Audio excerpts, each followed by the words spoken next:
dreams and nightmares.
In Mobile Legends, every diamond counts, and with Bonox, recharging is easy, fast, and secure. Jumping now, choose your top-up, and get ready to dominate the map. Plus, use the code MCTBNX to get 5% discount. Skins, events, hero, everything within reach with a single top-up. Less waiting, more action.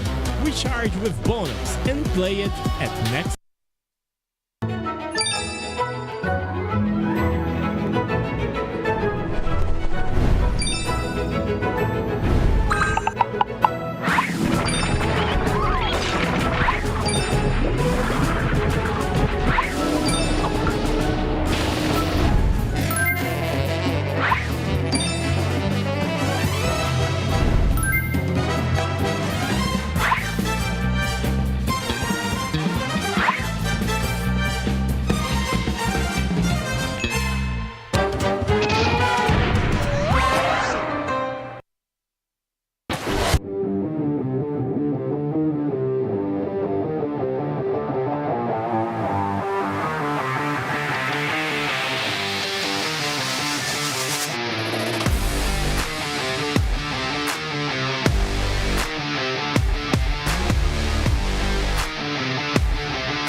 Welcome everyone to MCT AMER South Group Final. I'm your host, Sina Lily, and we've reached our biggest moments of the tournament.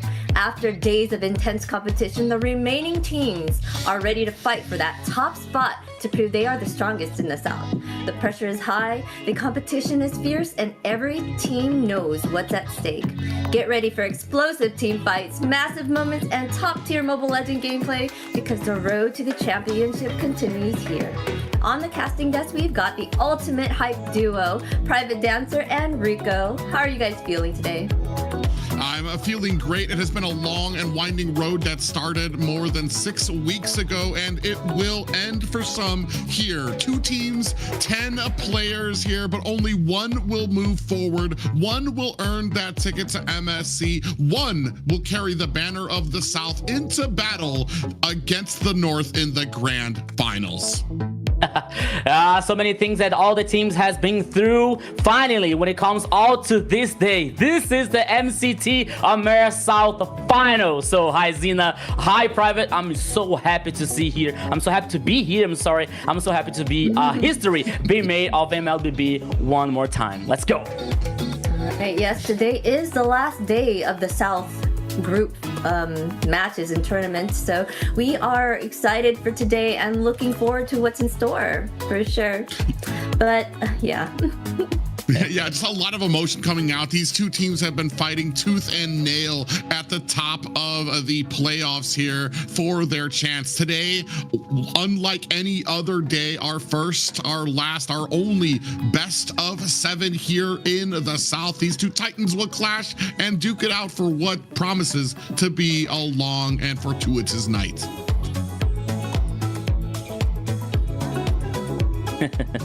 You got anything to say? But okay. All right. Well, anyways, before the action begins, let's take a quick look at the playoff format. Welcome to AMER 2026, the official league for Mobile Legends Bang Bang in the Americas.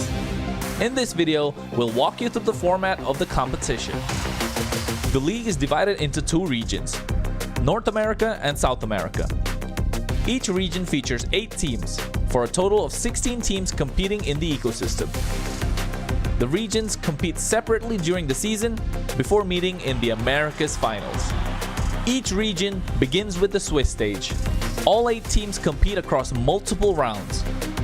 Teams are matched against opponents with the same win-loss record, ensuring balanced competition. Matches in this stage are played in a best-of-3 format. The playoffs are divided into 2 phases based on seeding. Lower seeded teams begin in Phase 1, where matches are played in a single elimination format. Higher seeded teams advance directly to Phase 2, which uses a double elimination bracket. Matches throughout the playoffs are played in a best-of-5 series. In Phase 2, teams that lose in the upper bracket move to the lower bracket for a final chance to continue. The playoffs culminate in the group's final. The final match is played in a best-of-5 series to determine the group champion. The champions from North America and South America advance to the Americas Finals. Here, they compete to determine the best team in the Americas in a best-of-7. Everything leads here. AMER 2026 starts now.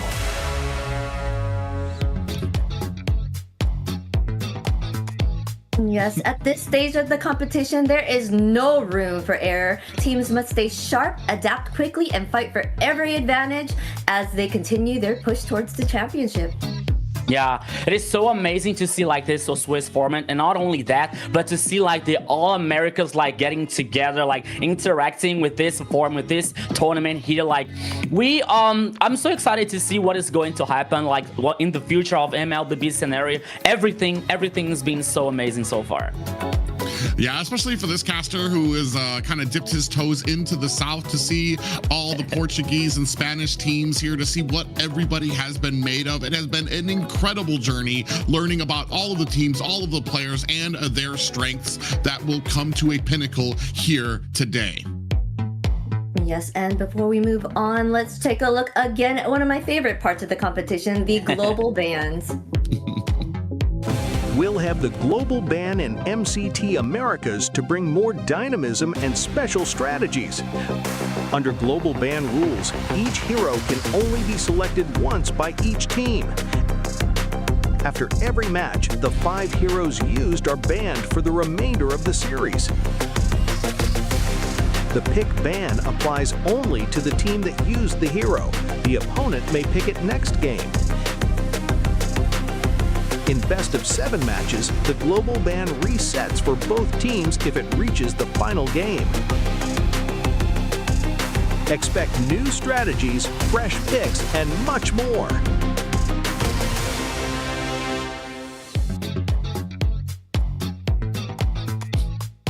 Extremely excited for all of that right now, and the global bans have made it possible for us to see heroes we don't usually see in tournaments. Yeah, it's a lot of things that we've been through here, like so many strategies, so many drafts, so many surprises here, like with many heroes being brought here in this global ban format, especially today in the best of 7. And we hope to get to all the 7 games because, as we all know, on the game number 7, if we get to the game number 7, all the heroes are reset and they are all open again. Yeah, and before that, you'll have our first game 6 potentially, where all of these heroes, we might be dipping very thinly into a hero pool that has been going through the rocker through the entire series. So it's a lot of things on the line, and a lot of very interesting combinations can be had. Yes, interesting indeed, but let us give a shout out real quick to our sponsor, the runestone.gg. Make sure you go check them out for getting some data analytics and tips and tricks for you to kind of improve your gameplay so you can be on top notch just like these players here in the tournament. Improve your game level here with the Runestone, which is responsible for all this magic happening here, especially today for this grand final on MCT AMER South. Yeah, a lot of people ask what you can do to like get into esports, what you can do to become a pro player. And I tell you, those roads start with the knowledge of the game, and where better to find knowledge of the game than runestone.gg. Yes, you can also check our social medias, MLBB Esports, also for some tips and also highlights of things that's been happening in the tournament to keep to stay in the know and keep track of what's going on. Yeah, not only that, but all the things that is happening on MLBB ecosystem, you're about to know if you follow our social media, especially on EWC, which is coming next in Paris, France. So everything that you have to know and you're about to know if you follow our social networks. Yeah, it's gonna every single thing that you might have missed. I know yesterday was a very long night for some, even I want to say even longer than the Thursday night for the North, where it dipped into like 2 a.m. So if you might have missed anything, you can go back to MLBB Esports to find out all the highlights and all the results for the matches of your favorite teams. Yes, and let us really quickly look at where we are right now in the brackets. All right, where are we, Private? Well, I mean, that was a long road for some, but I feel like kind of expected for our Entity 7 and Alpha 7 finalists, who really came in through the Swiss stage with a bang, getting our top 2 seeds and eventually claiming those final 2 seats here in the finals. A little bit of an upset as Alpha 7 finally was able to climb the mountain and conquer the beasts that are Entity 7, dropping them down to the lower bracket. But I want to say Entity 7 came back with a head full of steam and vengeance on the mind to claim that final seat here in the group finals. Yeah, and besides some surprises that we're seeing here, some teams that they were incredibly good here with a very solid performance. The 2 teams here we got a high expectations that Entity 7 and Alpha 7 are now responsible for this grand final here on MCT AMER South. So so many expectations here, like the highest as possible here. So I am so excited to see what is going to happen today. Yes, we are super excited. They are getting a chance to kind of go head to head with each other again. Alpha 7 versus Entity 7 here. A lot of 7s, best of 7, just like we said the other day. But let us look at the schedule today. And like I said, here it is, all the 7s, Alpha 7, Entity 7, best of 7. We are going to have it all today here for you. Yeah, it's a huge possibility of this going to a best of 7, as these teams have been so evenly matched, especially with Alpha 7, including the addition of their new coach, have really put them on the map, made them a very even with Entity 7 here. So this has the highest possibility of going the entire best of 7 matches. Yeah, there's so much history between these two teams here. Entity 7 with the former champion Trinity are from the last season versus Alpha 7, which is very good with so many experience on international events here. So once again, they are going to face each other, but now in this grand final in the best of 7. Yes, we are all looking forward for this match, and whoever wins here is going to take on the North.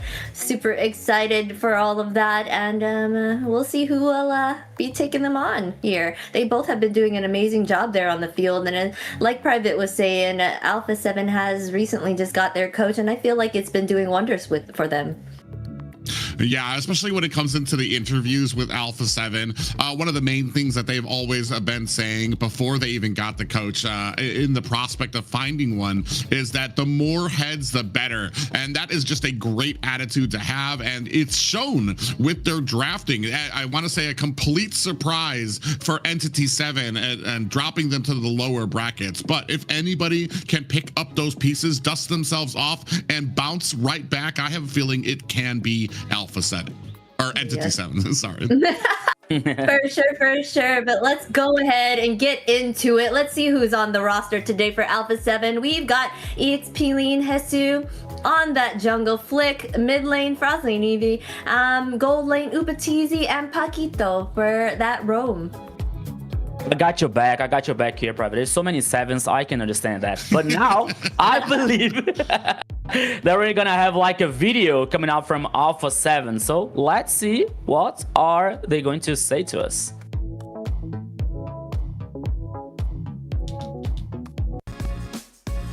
So I'm gonna start with number 1, Black. Number 2, Akashi, because he can use Claude XP lane. Top 3, Orochi. Top 4 is Chino on top 4. Top 5 is King, top 5. Alright, and for who they're going against, Entity 7 on the EXP, we got Akashi, Hide on Bush for the jungle, mid lane Shin, gold lane Doom, and our roamer Vagine. Yeah, and for so long, these 5 players have stood as the pillar in the South throughout the Swiss stage and the playoffs, suffering one singular defeat to Alpha 7 that dropped them to the South. But let's go ahead and see what they had to say ahead of this matchup.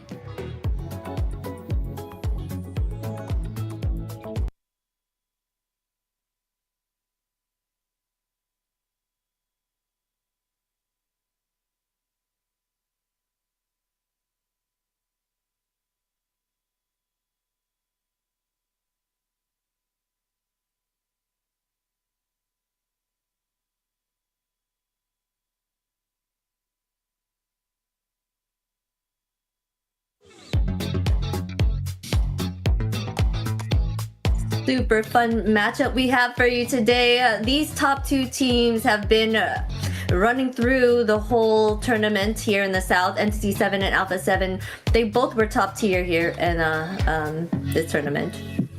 Yeah, so we are really excited to see what is going to happen today, because there's so much history between these two teams, especially when it comes to Entity 7 with the Trinity, Doom, Shin, and Bush, which was from the old Black Sentence, which was the last champion on the MPL Latam Season 4.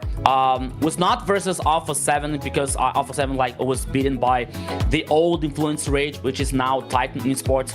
But still, there are some of the matches that Alpha 7 was struggling versus Entity 7, but it seems that yesterday, that we saw yesterday with the whole 5 games yesterday, it seems that Alpha 7 found some ways to make Entity 7 bleed, to make Entity 7 suffer in this gameplay here on MLBB. So which is going to be very interesting, especially now with Darkness, the coach from Alpha 7 in this final sprint. So let's see what is going going to happen on this grand final here? Yeah, Entity 7's road through AMER South can be described in one word, and that has been dominance. Getting themselves a little bit of a bye for 2 weeks where they got to sit pretty and still kind of continue on that tradition of taking down teams until we got into the upper bracket finals, where Alpha 7, who have still been very good, their only defeat was to Entity 7. And when we talk with them, they're basically the team that one word that describes them is just positivity. All of them, and especially Hesu, who's been doing our interviews for us, has talked about the positivity, the brotherly love that these guys share, the ability that they have to communicate to each other without like taking it to heart. And that has opened up this team to be able to get to this point, especially accepting a new coach into it at the end, to shake things up, to have a new coach in there and still be able to absorb what he has to tell you and be able to use that successfully against a team like Entity 7 says a lot about your team. And these two, like we said, have been standing tall, the two beacons here in the South from the beginning. I think a lot of people had these two teams pointed as being the finalists here in the South, but today only one will be able to move forward, and we get to find out who that is. Yes, Entity 7 and Alpha 7 are amazing teams. They both have different, personalities here. Alpha 7's, like Private said, they've always been positive, super humble. They never talked bad about anybody. Then Entity 7, they've just been a terror to deal with. They're like running through here and just dominating the field. Their strategic plays, they're just on top gameplay, top tier and top notch there in all that they do. So yeah. And it's a funny thing here, like, so we were talking about like Alpha 7's getting this new coach, and I was looking up here from through some history. Darkness is not that new on Alpha 7's lineup. He was there on 2024, and then he moved, and now he's back to help this team maybe to get this title here on MCT AMER South. So let's see what is going to happen today, because man, it's a best of 7. Both teams are like cooking, even the banning phase here, but now the first one is Valentina through by Entity 7 so far. I'm expecting here, Private, Zunshin, Fovius, Freya on this ban, because everything is possible here. I'm expecting actually the opposite. From what I've been seeing, a lot of teams, what they're doing now is they're trying to off-ban. They're trying to off-ban so that they have all of these options available, and it forces the teams to pick, all right, which one of these OP picks do we get, or do we want the enemy team to respond with? I've been seeing them leave open Boxia, leave open Freya, we saw from last night as well. And the biggest difference here has been the drafting that Alpha 7 has been doing, which has been which was a big shock to Alpha or Entity 7 yesterday, but I feel like they cleaned that up with a very dominating victory over DreamMax. Now what we need to see is, will that drafting hold up? And one of the big second points for both of these teams is discipline in match, which we saw that even with some great I want to say some great adjustments to their composition, Alpha 7 had a little bit of a rockiness when it came to maintaining their lead. They would hold it up right until the end, and Entity 7 would find that little bit of a crack, be able to win a team fight and run it home when the entire game was actually dominated by their opponents. So that's something that needs to be on both of these teams' minds when it comes to not just the draft, but also the gameplay during these matches. Yes, I feel like this is going to be a competition to be had for sure. Entity 7 is not going to count out Alpha 7 like they did because they knocked them down to that loser bracket. So they're for sure going to make sure that that's not going to happen again. They're going to go ahead and ban out a lot of the mages here. Already starting out with banning out Yi, Valentina, Zushin. Volvius is getting taken out, and Freya. Boxia, I feel, would be the next one that they may be planning to take out here too. Yeah, we're actually here in a private one, the chaos on this best of 7 here, like full like bloody team fights here and games, which is really cool because we all expect that at least 7 games here. On this last ban on the first phase here, like I mean, it could be Boxia here, but I think that Suyo just the open Claude carry here. Maybe Entity 7 is going to focus on a gold lane, for example, to Doom. So there's so many broken heroes here, so many meta. So no Sora. Okay. All right, that's interesting here, but it's still like so many open opportunities for Entity 7 here to restart. But they have to think about it. Comes Boxia, because it comes now the response from Alpha 7 with 2 options. That could be Suyo and Claude, for example. It's a possibility for Upatizi and Flick. That could be. Marcel is still out there too. I feel like we're gonna have a combination of something with a Marcel out there, possibly a Suyo with a Marcel. I mean, we've seen a lot of different combinations come out here, and I feel like the South has been in a really good position as opposed to the North with how they use Marcel. We've gone from very stringent compositions that need to hold Marcel up to us being able to kind of be very flexible with him, to use him for engagements or defense, to throw those great golden hours on to either the Lord or to stop the enemy from trying to come in for an engagement. So one thing has been for sure is I really feel like we have a great step up when it comes to our Marcel use. Ooh, and I feel like in an immediate answer, Entity 7 scoop that up from Alpha 7. Yeah, Entity 7 taking up Boxy and Marcel here, and then Alpha 7's going with Farsa and Grok. So far, most of the meta heroes is on the side of Entity here with Marcel and Boxia. But, and they're go ahead and scooping up Claude here. I'm thinking Harith will be next on Alpha 7 side, possibly. Carry. Yeah. Yeah, it could be here. So Marcel and Claude, the choices coming out from Entity 7 here. Like I think that a Grok here, like to allow Paquito to make this choices to create some plays, especially with this hard engage coming out from Grok. So that could be a very interesting plan here coming out from Alpha 7. Plus a Farsa here, like working with this not only about the burst when it comes to magical damage, but also to these range situations here to avoid maybe Marcel with the golden hour or even Boxer with the Beyblade form here. So so many options, there's so many things that we can think about on this first draft. And now it comes Insun from to Alpha 7. Always a possibility like about this flexibility, or gold lane or the jungle here when it comes to Insun. Yeah, a lot of options out there. For me, looking at this type of composition, I'm kind of wondering, do we have a way to kind of close the distance on a Farja? We've got a decent amount of peel with her, which is why I kind of like usually favor Grok picks, which we don't really see as often as I would like, because I feel like he's just got a double sword here where he can protect your back line with a lot of pop-ups and CC, and he can also be that engagement tool with like a flicker and a tech charge to be able to pop up a lot of units to really set up a lot of these great fights. Here, that's my biggest question. Are we going to be able to get to that back line? And not just with Marcel using that golden hour, but you're going to have somebody else who can get back there before Claude gets those 3 items he needs to be able to actually kind of spray on with that blazing duet. Here we do see that CC taken off the board, as well as a Linux. Yes, they're for sure targeting mage bans because that's what they need here. The mage and EXP laner for the side of Entity 7, and Alpha 7's also needing their EXP laner as well. I feel like they might be picking up like a Yuzong would be good if you're saying that you want somebody to kind of reach their back line. Well, they thought that too. That's why they banned it. Yeah. Oh, yep, there you go. I just saw that.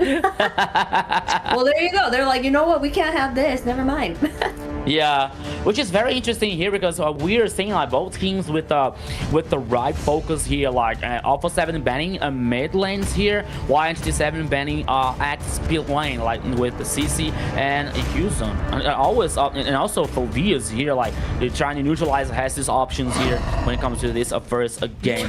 But now here, like looking for Alpha 7 to bring this Terizla and the penalty zone. Like, so you want a CC? Alpha 7 is bringing up CC here. It is tectonic charge. It is of this penalty zone here. So some ways and some keys to create plays for Alpha 7 so far here in this composition. Jet Trooper reporting for duty. While I'm looking at this, the perfect pickup for a jungler on the side of Alpha 7 would probably be Guinevere. Because it would meld well with the Terizla and the Grok out there. Here, I do like the Lapu. I was gonna say, I was very curious that Entity 7 hadn't prioritized a mage, even though they had banned 2 in the early phase as well. And you had the Zushin ban out on the other side. So there was a big priority for a lot of these mage bans to come through, especially after Alpha 7 had already claimed theirs and then started to continue on the trend, banning more mages to really iron out or really kind of close in the walls on what the good options were for Entity 7. Kimmy being, I want to say, one of the last good picks out there. Maybe a Lilia probably is one of the other options here. Now waiting for Alpha 7 to pick up the potential jungler. Oh no, so then it will be you some But now here, see, like Moskov heading to the goal lane here for Upatizi and Flick with Insunshin on the jungler here. It's gonna be very interesting, Boxer versus Insunshin, especially like Insunshin working with this stacks here, like melee and range situation when it comes to this objective. So, which is gonna be very interesting between these two teams. But when it comes to this composition here, like Akashi bringing Lapu to bring some immunity here when it comes to the initiations from Alpha 7 with the penalty zone and the tectonic charge, for example. Shin with the Kimi here, like I think that is up to assure like one more safety here to avoid these initiations coming out from Alpha 7. So if I believe that if Entity 7 chooses a static mage here, that would be like a problem for them. Maybe Lilia, as Private was saying, or Kimi here, that would be the best option. And when it comes to Doom here versus Upatizi, like Doom need this Trinity core items here to impact on the team fights, and Upatizi with the global ultimate presence here can join the team fights here while he works on this split push. It's gonna be very interesting here, like this first match when it comes to these both teams, because it is the best of 7. It is the grand final here of MCT AMER South, Private. Yeah, and I'm a little scared on the side of Entity 7 because while we do have the golden hour, I feel like the initiating factor is definitely leaning towards Alpha 7 with like some of those crazy shock, flicker, tectonic charges to come in with a great setup. You don't even have to get to the back line. I feel like with this type of combination, with Hesu there, with the feathered airstrike, you can possibly go ahead, just go right for hide on bush, right in the middle of the turtle pit and be able to burst him down, especially in the early game. So there is a lot riding here on some of these initiating factors. Is Vigin going to be able to kind of sense out where these are coming from, get the golden hour that will allow his team to be able to secure a lot of these objectives in the early game, or will Alpha 7 just really be able to kind of steamroll through a lot of those objectives while I want to say both of these teams kind of waiting for that late game for both of these marksmen? Yeah, so you are on the chat here. You are the main star of the show. So everybody here, welcome to this land of dawn. Welcome to this grand MCT AMER South final. Everybody stay tuned because this is Entity 7 versus Alpha 7. A best of 7. A big shout out to all the fans, all the people on the chat here. Pinoy, GM Kilua, Chrono Cass is here on the chat also, which is doing an amazing job on MCT AMER North. But here, let's go Private, because this is Entity 7 versus Alpha 7. Yeah, I want to say too, like while we're looking at talking about Entity 7, we're talking about an animal that has kind of licking their wounds after that defeat they suffered against Alpha 7. So you know they have revenge on their mind. Their big focus going to be on draft. And when we talk about Entity 7, one of the biggest things that comes out is words like discipline when it comes to how well they kind of navigate some of these fights, how well, even when they're super behind, understanding the gameplay, what their heroes can take, and what they need to do to succeed despite how the game is going. That's going to be one of the biggest things I'm going to be watching out for here too, because I feel like lately we've been seeing like a few little cracks in that armor. Shin made some misplays yesterday that we weren't used to seeing. When the roam went down, Shin kind of started face checking bushes, kind of I want to say like was expecting the roam to be there, and unfortunately Alpha 7 was able to take advantage of a lot of those engagements. Yeah, so here's a 2v2 situation on the bottom lane here in XP lane, but now both teams are like heading and moving towards, because the first turtle is about to appear on this downside of the river in 5 seconds. Oh, Doom here. Oh, Doom versus Opatizi.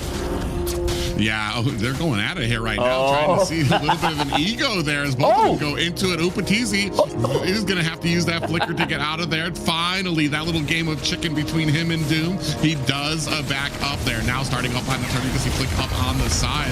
Now Feathered Airstrike raining down damage. Paquito taking a lot of it's going to have to use that flicker to get himself out of harm's way. Hesu in the midst of this fight gets taken out by Akashi. That first blood going to the side of Entity 7, and I believe that's going to be a first turtle for them as well. Now going to go ahead and enforce their will into the purple buff. They're not done. They have the scent for blood and going to go ahead and scoop up that purple buff from Alpha 7. Entity 7 starting on fire here. First blood, first turtle, first purple buff, first everything here when it comes to Entity 7. But now here, in the mid lane, here comes the wall from Paquito. Yeah, so we have to see Private, especially on this early game. Oh, here comes Vagin.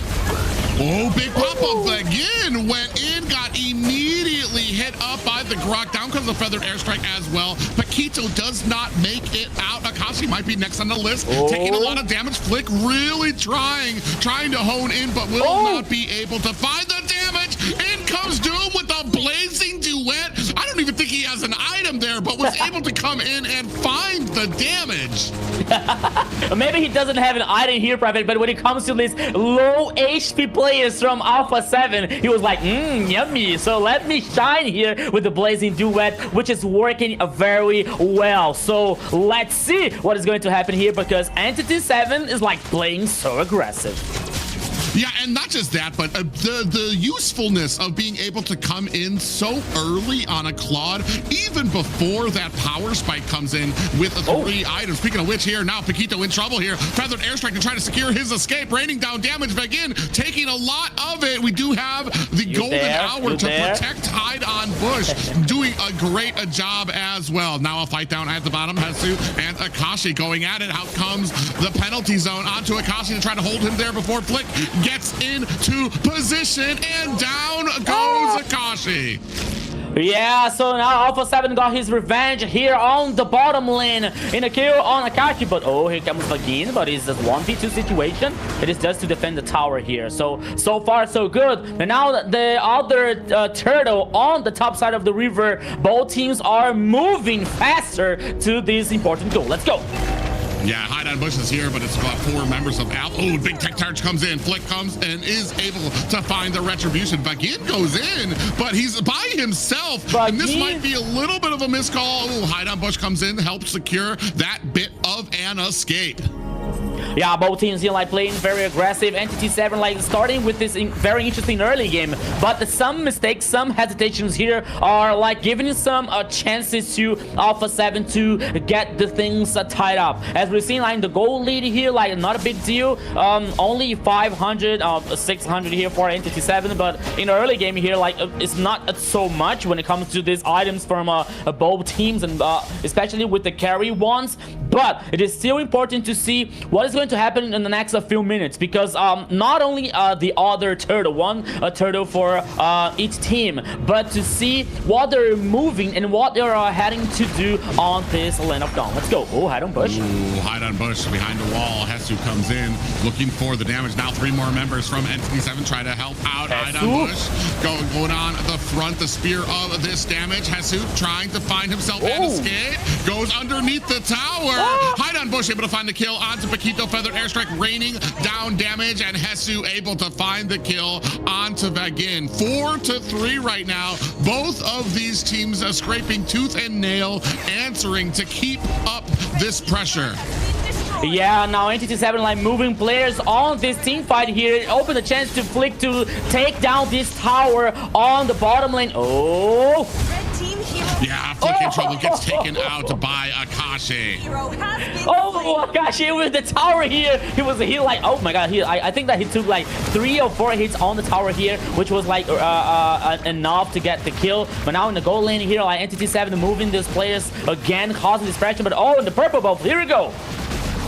Oh, yeah, you can see the pressure now starting to mount. NCT7 was trying to get up into there, but Alpha 7 putting up a good defense, saw that coming, and able to try to protect that from them. Now going to go ahead and start onto the turtle. NCT7 in a great position. Paquito trying to get that information, but hide on bush, able to secure the 3rd and last turtle of this first game. Yeah, so here the 2 turtles for NCT7 so far. Alpha 7 here like trying to working on the macro, I'm sorry. But NCT7 like still respond. Oh, Feather airstrike, here we go. Yeah, pouring on damage is going to go ahead and back and zone out Shen from there. Meanwhile, Hesu takes a little bit of a stun coming out from Vagin, who's been all over the place here. Last time I feel like he was countered out when they had a great ability of being able to kind of isolate him out. Here he's been doing such a great job. Yeah, I don't see if I saw this right, but that's okay. NCT7 like still working here, causing this pressure on the mid lane. But Alpha 7 like is working really good on not only this defense, but only like to trying to make the team fights here and block and playing together as a team, especially trying to neutralize this Vagin and working on this stacks on the stun from Marcel. But even up, the game is very tied up for both teams here, Private. Yeah, right now 5-4, pretty even right now. Hide on bush, able to find a kill on Upatizi. Out comes the golden hour. Paquito might be in trouble as we see the feather airstrike coming out. The rest of NCT7 diving onto the combination. Akashi able to find a kill onto Hesu. 7-4 right now. Now looking for the disengagement. Down goes Paquito, and that bottom tower is not long for this world. Vagin didn't care about the tower. He used the flick to avoid the hit here, and it worked so well to neutralize Paquito on Alpha 7. Now NCT7 with 2 players more here. It takes the opportunity to destroy the tower on the mid lane. Alpha 7 now with the goal lead behind, almost like 3K. They have to get this revenge.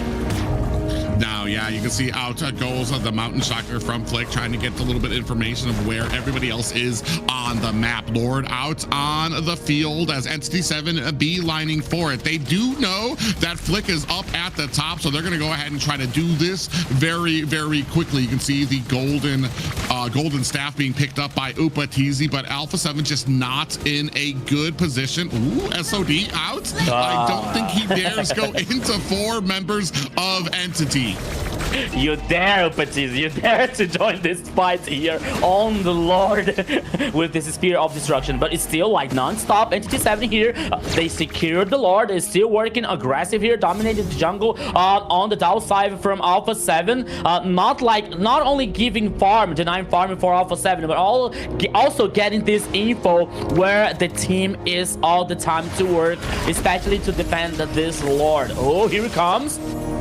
Yeah, a little bit of an engagement there. Again, continually poking up on the side. Speaking of poking, Shin from the side. The flank's going to go ahead and put some damage on the flick. A little bit of a, you see the feathered airstrike coming out of the side of Alpha 7. Frost Lane Eve really raining down the damage. And that's one of the pluses I want to say for Alpha 7. No matter how hard things are getting, they have that great amount of clear with that feathered airstrike. And Frost Lane Eve has been doing a great job of trying to protect a lot of these towers. Speaking of which, now Lord at the bottom, pressure at the mid, down to just the high ground towers for Alpha 7 as minions beginning to swarm around these towers. Down at the bottom, a lot of engagement coming out there as you see Shin able to release that feathered airstrike. Akashi might be getting chased down. Hesu and Paquito to think twice about continuing on the chase. They did what they needed to. They protected their high ground, so they turned back to the core.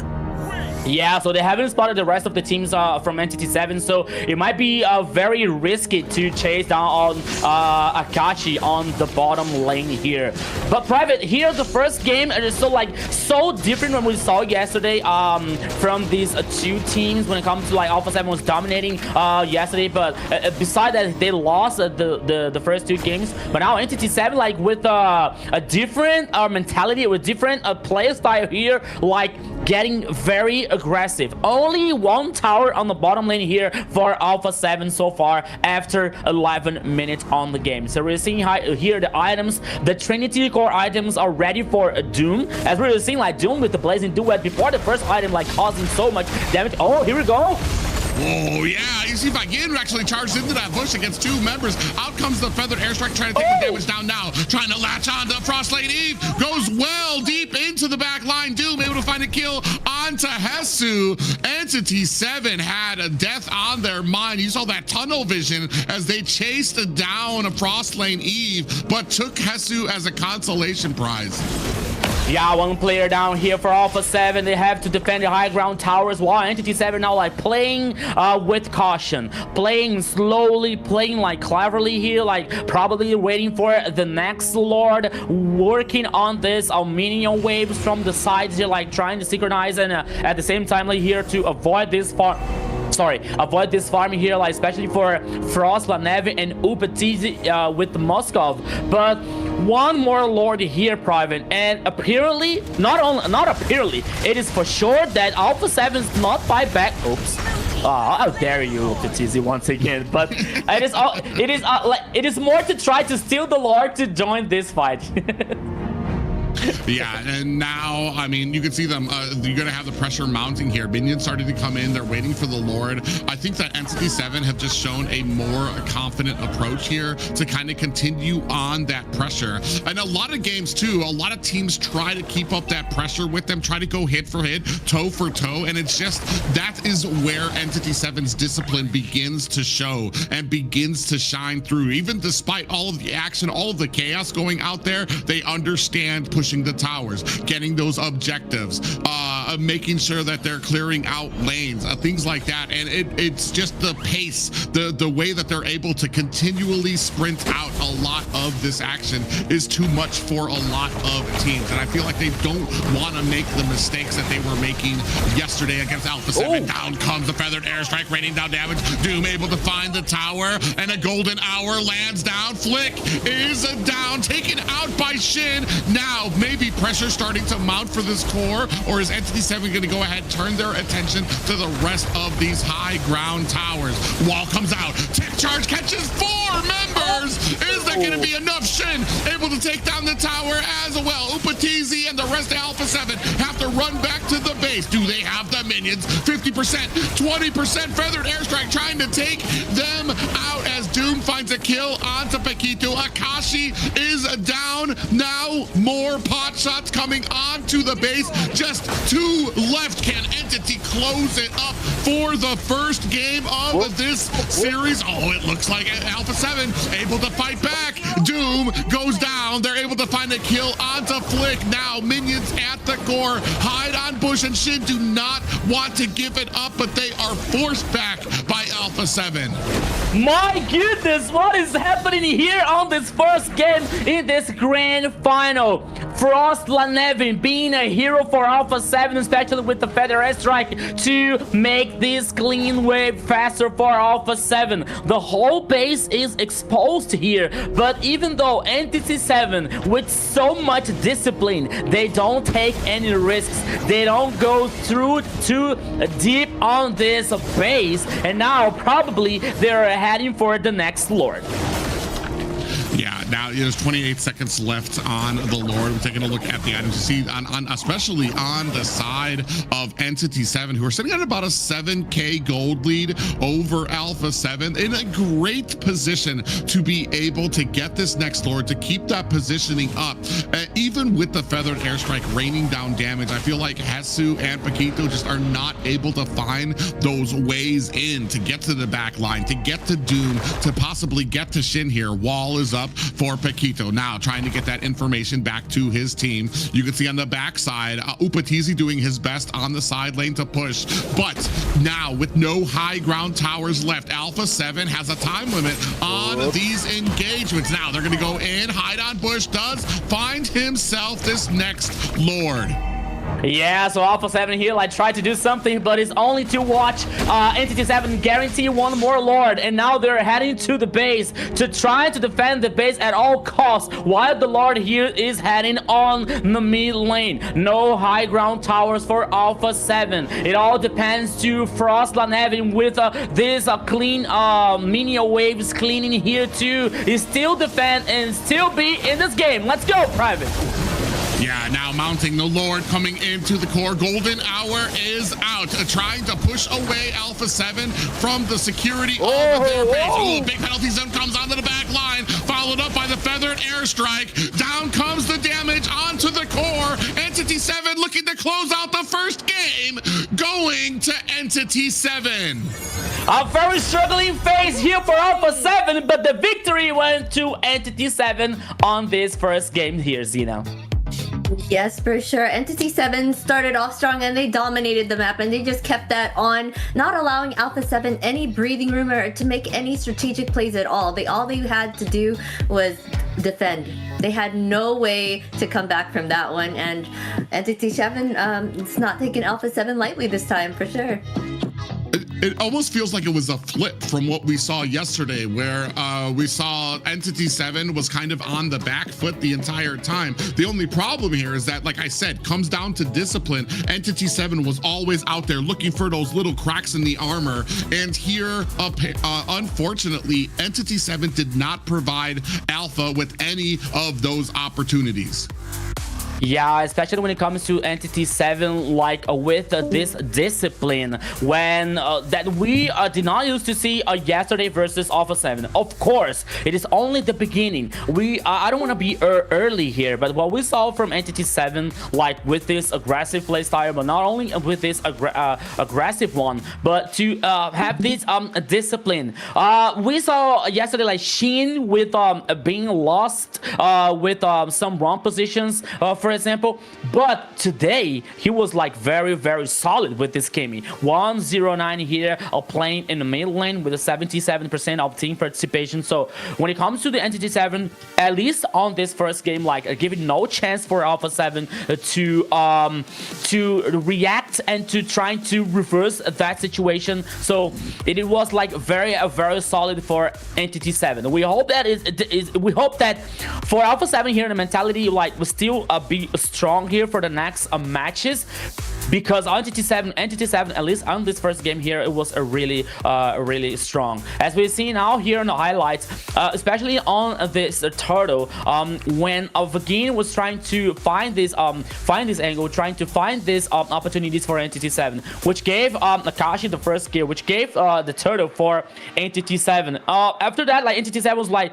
trying to make some plays here, maybe too deep with Vagin, like as we like to say, as we used to say, like more Marcel is not that resistant on the roaming, but still like working on stacks to get this stun. And Alpha 7 was trying like to get these things tied up on the early game. But step by step, little by little, like Entity 7 like we're understanding the game, we're understanding like what has needed to do something, what like Upatizi was not having a good time versus Doom on the goal lane here, especially with the Blazing Duet being so proactive since the beginning of the game. So little by little, like Entity 7 were like dominating the map, dominating the pace here, and we're like pushing Alpha 7 through the base.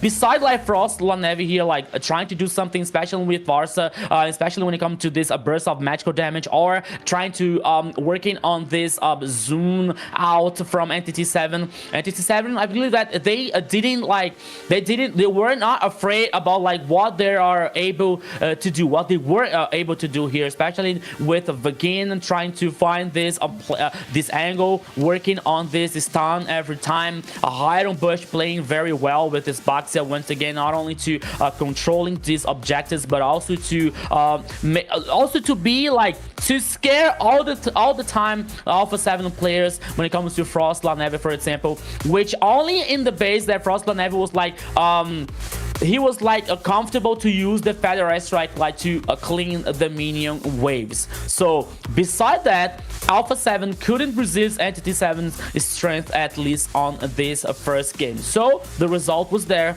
1-0 to Entity 7.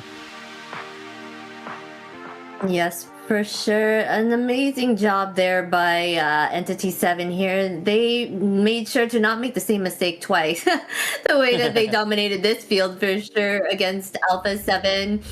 And here we go. We're going to see our MVP, a performance filled with highlight plays and massive moments. Our MVP will be Shin on that Kimmy. 109 KDA, 60.1k total damage, 591 golds per minute. And this actually worked out really well with that Marcel pick as well. I think you saw a few golden hours where Shin was just like stacking up damage right on the outside, and then as soon as the golden hour ended, you had all of those bullets coming out from the Kimmy to wash over some of that damage there. It was really interesting to me for how ineffective the Farja kind of felt in a lot of these scenarios. I almost feel like, yes, they were putting pressure onto Farja, especially at the end. But Frostlane Eve, I still remember a very lot of feathered airstrikes that were out and raining on the team. Unfortunately, just not able to have the effectiveness. The team, they were able to eventually disengage from the zone where the feathered airstrike was coming out, but it didn't really feel like a lot of them were getting down due to the damage. So, I mean, let's taking a look here at some of these highlights coming out from the community. I think, yeah, there's the golden hour. Look at the bullets just waiting. Golden hour ends and boom, just kind of explodes there onto Hesu. So, and which allowed that great kill there as well. Yeah, so like here in Shin, it's a very strong mid lane. Just a little bit different from what we saw yesterday, like with sometimes like with out of the positions, but it seems that today he is very like prepared to this final, which like which led Entity 7 to win this first game so far. Yes, but we can't count Alpha 7 out here. They just had a hard start here, but they did give him the Boxia, you know. I'm just saying, but you know, I think they'll draft better on this next round, and they can't count on Entity 7 based on their game yesterday. I feel like too, when we talk about great players, especially when it comes to mages, I know yesterday the buzz was all about Shaikiche because she stands out from the team, and it's so much easier to stand out on the team when your team is having ups and downs, because you can see that consistency from her begin to shine like a bright star. Shin, sometimes I feel like he can almost feel dulled because the rest of his team is always shining, always everybody's doing what they need to be doing. So it's hard for him to stand out, but definitely when we talk about some of the best mages here in the South, Shin definitely at the top of that list. It's just harder for him to really kind of get that applause, those MVPs, when the rest of the team is like at that exact same level for their other roles as well. I am a daughter of Northern Vale. Especially when it comes to Sheen being one of the Trinity, the former champion Trinity from last season here with the old black sentence. But now here comes with the draft on the second game. Valentina and Boxer banned by Entity 7, and now Alpha 7 banning Freya on the first choice here, like waiting for the second one. Zoom Shin. Okay, so prioritizing here, especially when it comes to this first choice to Entity 7. Gato Chachup's like third ban here coming out from Entity 7, a very interesting one. So let's wait what is going to see here for Alpha 7. Yeah, I think the Gatakacha ban out there tells me that maybe we're going for one of those stereotypical type of stationary mages that just kind of sit there to release their ult, the Farja, the Eve, possibly. There's a lot of different options, but I mean, Gatakacha really punishes those. And it's been one of those things that I feel like a lot of people sometimes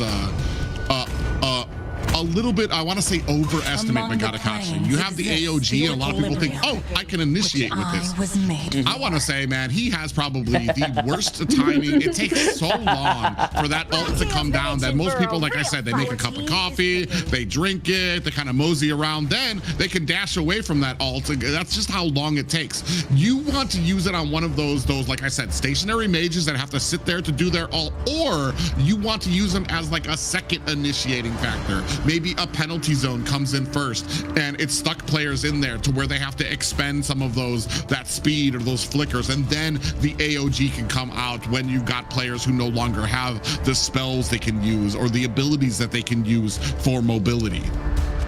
Yeah, they're gonna go ahead and pick up this Kalea here. Gatakacha, you are right. He is kind of slower, and you can see where he's gonna land.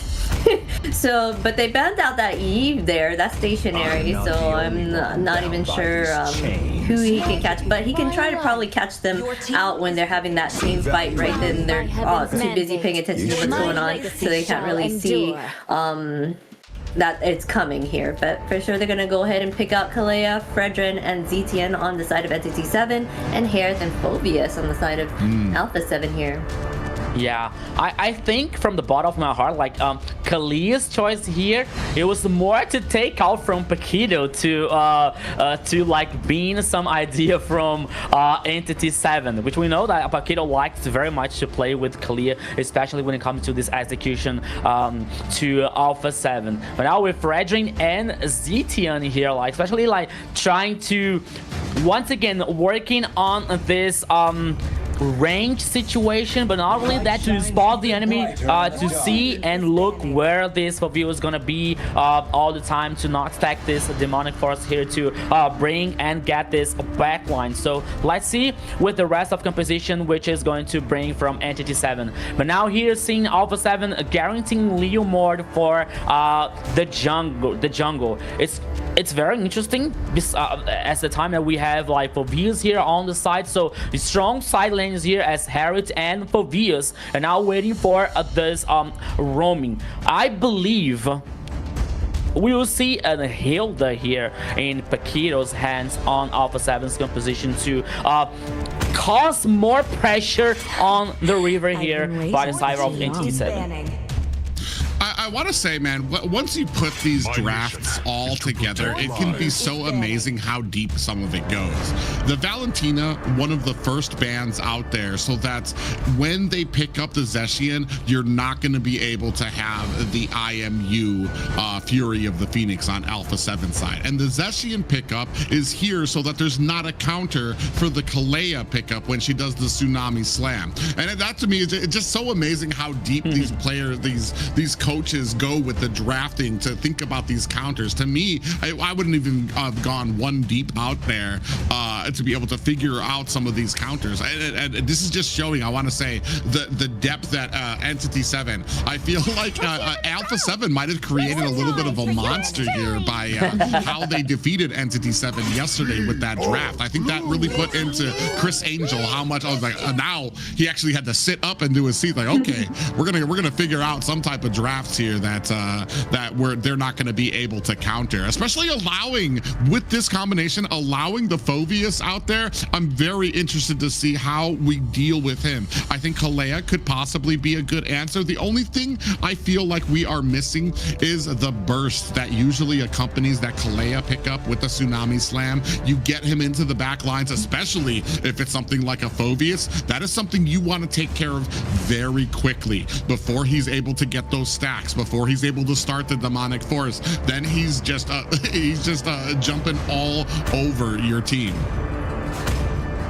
Yeah. Just waiting to see who they will pick up here on the side of Alpha 7 and T7. They're picking Kimmy here for their mid laner, and their roamer is still out there for them to choose as well. Here on the side of Entity 7, we still need their marksman. It looks like they're taking out Carrie, making sure that they don't have that late game shred that she can provide for the team there. But there are still plenty of marksmen out there that they can choose from. Bruno is still out there. Yeah, so I would not be surprised if I see a Granger here on Entity 7's position. But no, Moskov, yeah, just because I said it, but that's okay.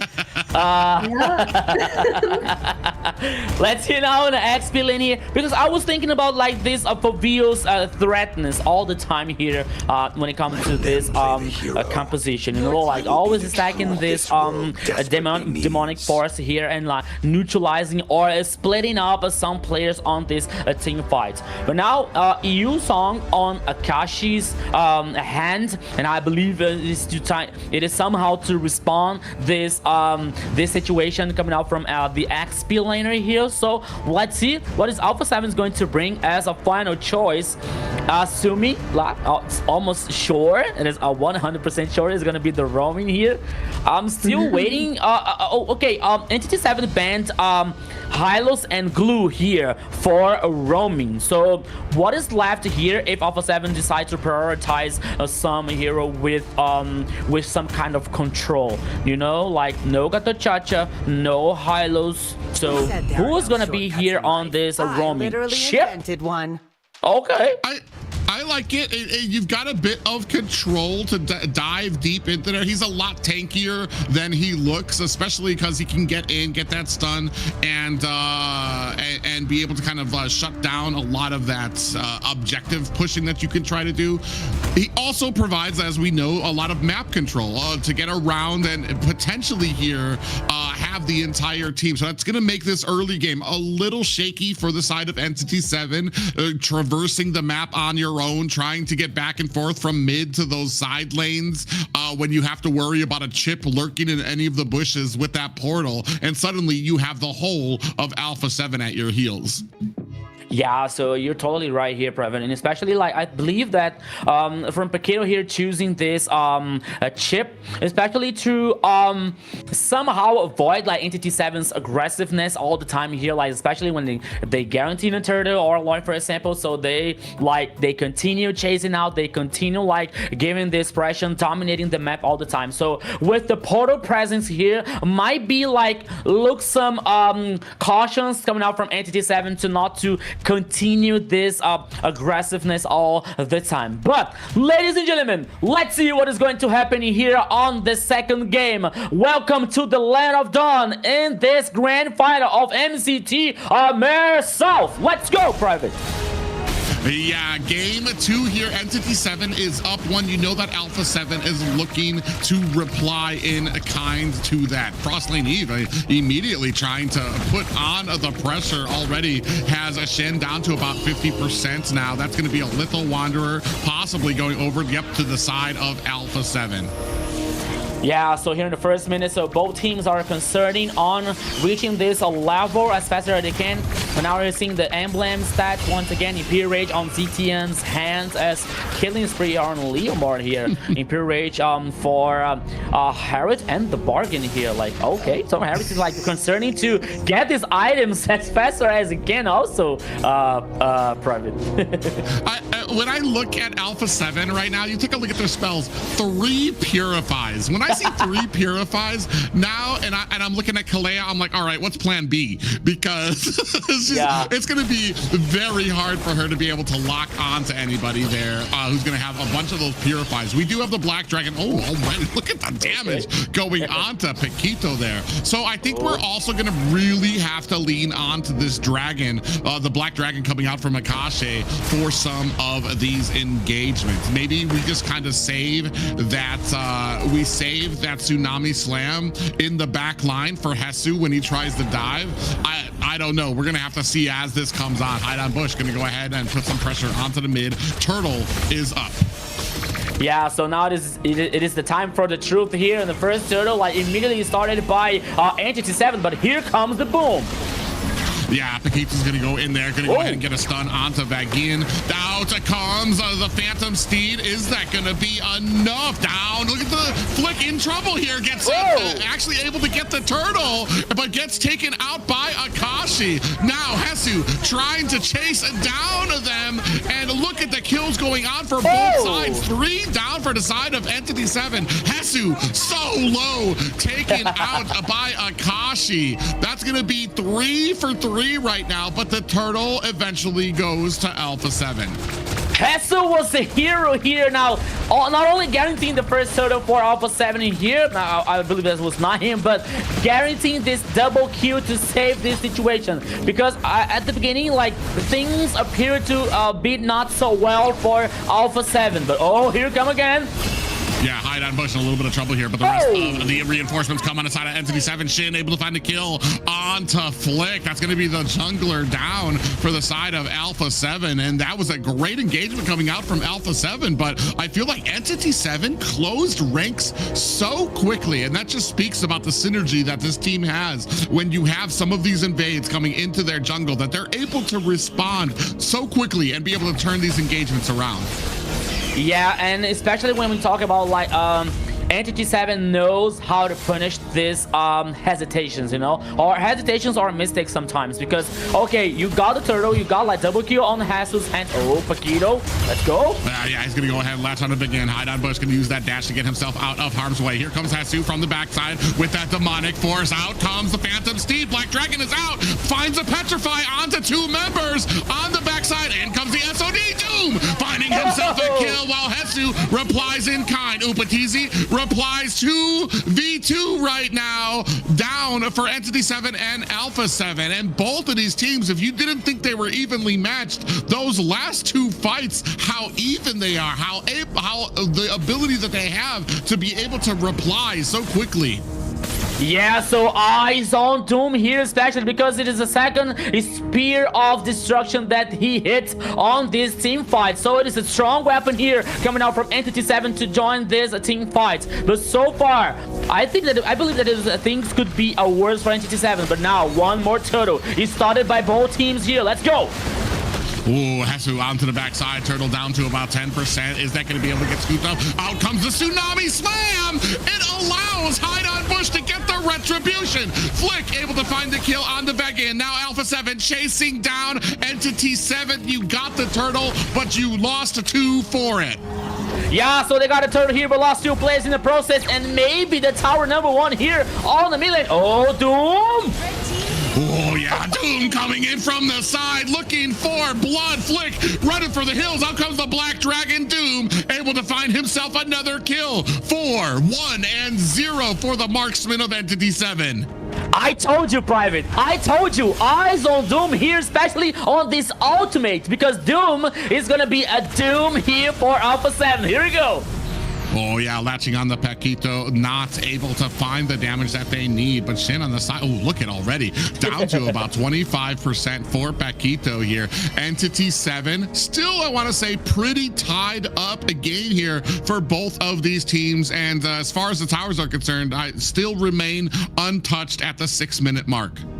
Yeah, damage dealt ranking here comes by Shin, followed by Hesu so far. So the second game here being very tied up by both teams. The tower here in the mid lane, I believed and then I thought there was going to be for Alpha 7, but Doom, like with a very good ultimate, not only to stop this aggressiveness coming by from Alpha 7, but also to get a double kill here on for the goal later. So Doom here rushing these items, rushing this power spike for a Moskov, not only to join these team fights, but also to get in the split push. But on the top side here, 3v2. Yeah, they're gonna go ahead and try to defend it, but the tower is actually taking a lot of damage. Doom very wary about trying to press himself up forward, and he does. Upatizi gonna come in. Zaman Force has been laid down. The trap has been set. Upatizi gets taken out by Hide on Bush.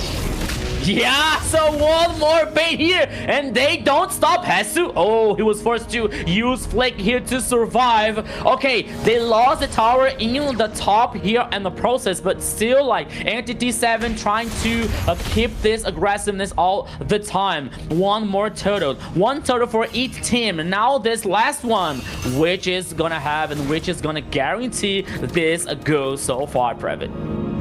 Yeah, I was going to say they had a perfect opportunity, especially with Hesu up at the top. You don't need to worry about the demonic forces, but I want to say Hide on Bush going to go ahead, clean up, get those orange buffs before anything. Paquito dives underneath the tower, gets caught. That might be it for Alpha 7 underneath the tower. Zaman Force has been laid down. Damage coming out there, almost too much for Alpha 7. A very greedy play. Thankfully, Alpha 7 able to find that escape. Now, starting to focus in on the turtle. Hide on Bush gonna restart it. Frost Lane Eve battling it out with Shen. Shen might be in trouble here, is able to find the tower to get himself back. Now Paquito coming in here, and Flick able to scoop himself up a turtle. Appraiser's Wrath comes down with the assistance of Doom here, laying down the damage for his team. A spear onto Paquito. Doom looking for the disengage. 3 members trying to chase down Shin and find the kill. Yeah, so Doom here. Oh, Paquito so deep, but he brought the team. Oh, Doom. I feel like Doom got baited into a fight there with Paquito. He saw him come in for the stun. He's like, I'm just going to spear you into the wall. And then the teleports came down, and it's like, I have made a horrible mistake, as the entirety of the team of Alpha 7 came in to scoop down onto Shin. This is the MCT AMER South Grand Final, ladies and gentlemen. Entity 7 versus Alpha 7. A chaotic, a bloody game so far here. 11 kills for both teams. Oh my goodness. The second total was for Alpha 7 though, and they took the tower on the mid lane in the process. But I believe in the last team fight, I believe that Doom took some kind of hesitation, because he hit the Spear of Destruction. He joined the team fight and he brought the first kill. But after, like, I thought it was he was about to chase Shin on Kimi, because Shin was like heading upside on the river. But he stopped chasing Shin, and he decided to help the rest of the teammates on the team fight. But the rest of them was like in trouble. They were like killed, they were like taken down, and Doom was like still alone to try to do something. He was baiting on the mid lane, so Alpha 7 took this opportunity to take Doom down. So now with the tower on the mid lane taken down by Alpha 7, they have some kind of advantage, especially on the goal lead now with a 2k for Alpha 7. Yeah, I mean, I feel like maybe he realized trying to chase Shen would put him in a bad way, especially with, it felt like Entity 7 was starting to pull back, starting to retreat, and that would create a lot of distance between Doom and the rest of his team that was kind of losing the fight. So then he decided to come back in. Unfortunately, I feel like he was kind of in between the Alpha 7 and Entity 7. So he had to kind of work through Alpha 7, and that resulted in him having to try to run away instead of put on the damage. Now, gonna go ahead and start on this Lord down to about 50% here. Doing a great job is Alpha 7 trying to zone out. Again, looking for a way in.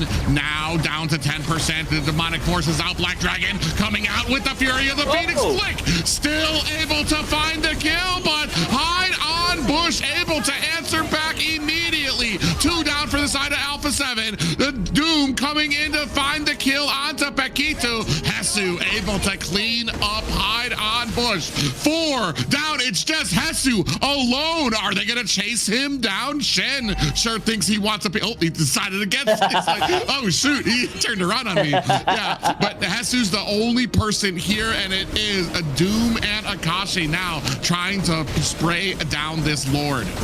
Yeah, Alpha 7 here got the Lord, but lost 4 players in the process. And useless Lord here so far because he was like taking down on in the mid lane. Okay, no, he's like 5% of the HP here, but now Vagin is going to take down the rest of this Lord. To see how the game is very tied up between these two teams, but now as we saw on the goal lead here heading for Alpha 7 with like 2k, now the goal lead is even for both teams. Oh, Paquito, what are you doing there? Yeah, he's deep there, but he has his teleporters out there, so he's not really afraid. Here come the teleports. The rest of the team from Alpha 7. He told me he was not afraid because he had the rest of the team right there. Vagin goes down immediately. Hide on Bush and the rest of Entity 7 now going to go ahead try to clean up this purple buff before they get the heck out of a dodge. And that's why I said a great bait there from Paquito. He wasn't really worried. He wasn't running. He knew he still had those teleporters up to call the rest of Alpha 7. Yeah, so Alpha 7 finding a way here to take down players on Entity 7 and still take the tower number 2 in the top side in the process. Damage down ranking once again here. Shin is still leading, still on the leadership, followed by Hesu and Flick. To see how tied up this game is so far, Entity 7 try to do something on the push here, but look at Oh, yeah, they find Paquito again, but they need to be very careful. Here come the portals again. Out comes the Phantom Steed. Black Dragon is out looking for the damage. Zaman Force has been laid down. Doom clearing out the mid lane, but on the backside, Akashi gets caught. Vagin looking for the disengage, and Doom with a great push onto Hesu, who flickers away. That's a lot of abilities used out of somebody who is able to find himself and escape. Doom able to outplay Hesu there, and now finds himself a kill. Phantom Steed comes out as Flick pros on the damage onto Entity 7, now looking to claim their orange buff. Yeah, so Doom here still survived. 2 players here down for Entity 7. Paquito was trying to... Oh, look at Paquito here, like trying to fight someone here, but oh, Shin, very clever to face check on this bush here once again. And now using the visibility here to spot the rest of Alpha 7 players. And now the Lord heading on the downside of the river. 16 kills for both teams. Goal lead once again heading for Alpha 7 2k. But at one team fight here, it could all change once again. Yeah, you can see about a 2k gold lead for the side of Flick here when it comes to the jungle. We still have not been able to find an answer for Hesu. Now add that to Paquito doing such a great job getting into enemy territory, baiting out a lot of skills and spells, only to have that answered with the teleport, and the rest of the team immediately comes in. So now you don't get the kill onto Paquito. Now you've wasted a lot of ultimates and spells onto him, and then you have to deal with the rest of the team of Alpha 7 coming in. Speaking of which, now lowered down to 50%. Hesu looking for a way in. It's going to start using that demonic force on to hide on Bush. Black Dragon is out onto the back line. Upatizi able to find Vagin. Frost Lane Eve finds the Lord as Shin able to find the kill on the Hesu. Hide on Bush finds the Paquito. 2 down for the side of Alpha 7. 3. Doom finds himself a double. That is a complete team wipe for Entity 7, and this this might be the final push. 22 seconds left on the board. Tier 2 tower going down for the side of Alpha 7. Entity 7 trying to push as fast as they can. 3 little minions backing them up. The minions that could. Going into the core. They're going to juggle it out there. Game 2 going to Entity 7.